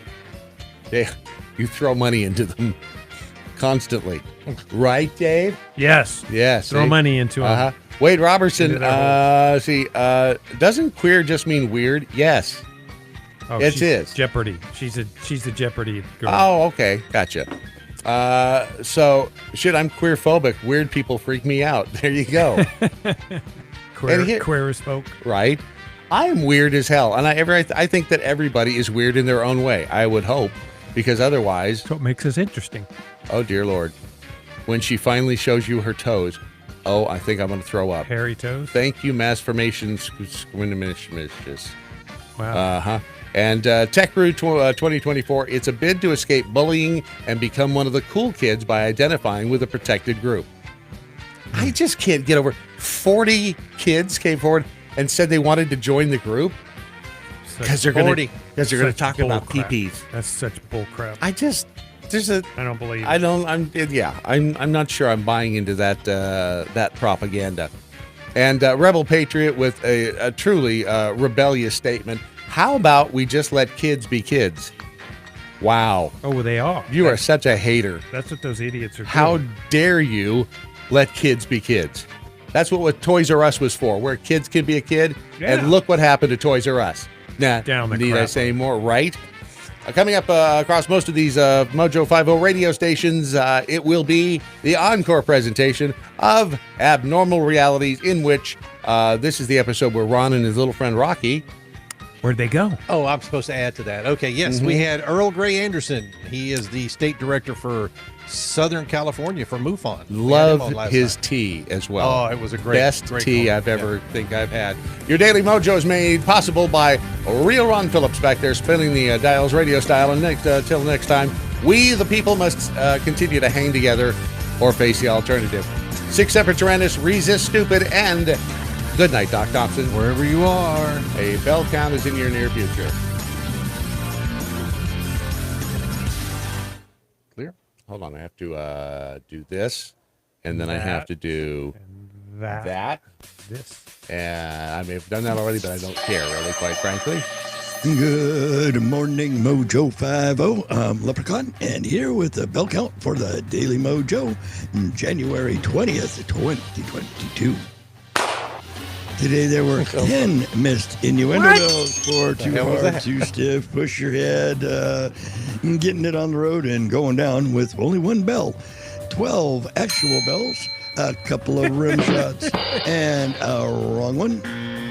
Peace out, boys. Stay healthy. Talk to you manana. All right, see, here's the deal with the gunshot. It's the sound. We need a sounder for 2022. We don't have one yet. A what? And a sound, because the official sound for... Well, who picked the shittiest gunshot sound there is? Well, it wasn't me, but the sound for... dropping a book or something. What was the sound for 2020? Was it... Yeah. No, that wasn't it, was it? That you play that a lot. That wasn't it, though. I can't remember. Do you remember what the sound for 2020 was? I don't remember. Wow, so soon we forget. I think that was it. You played that a lot. It sucked for something so bad. I didn't want to remember. So we need a sound for 2022, but we're really not sure what 2022 is going to be. Oh no, this was 2020. That was it. It was ta-da. Remember, because it was like, wait, there's more, because the shit kept happening in 2020. So we need a different sounder for 2022. We just don't know what it is yet. And here's our word of the day. Yurt. Yurt's a tent. But it doesn't sound like she's saying yurt, does it? Yurt. What is she saying? Yurt? But that's what she should be. She's saying it wrong. She's trying to throw that U in there. I always thought it was yurt. It is yurt. Yurt. It's a type of a tent. It is a tent. And it's a tent-like dwelling of the Mongols. Used to use it in the Mongol. I was going to say Genghis and Khan. It's round. It's on a platform. Are you talking about Genghis? Genghis. Yurt. Yes, Genghis and your yurt. And your yurt. It's a that's not right. Yurt. It's a yurt. Yurt. Everybody calls it a yurt. Yeah, but so wouldn't Y-I-R-T be yurt? Yeah, maybe. So it's a yurt. A yurt. A yurt. Let's have a kiki. I want to have a kiki. All right, love y'all. All right, let's have a kiki. And that is MFR backwards. That's what it sounds like if you're wondering. That is a wrap. He's still dead.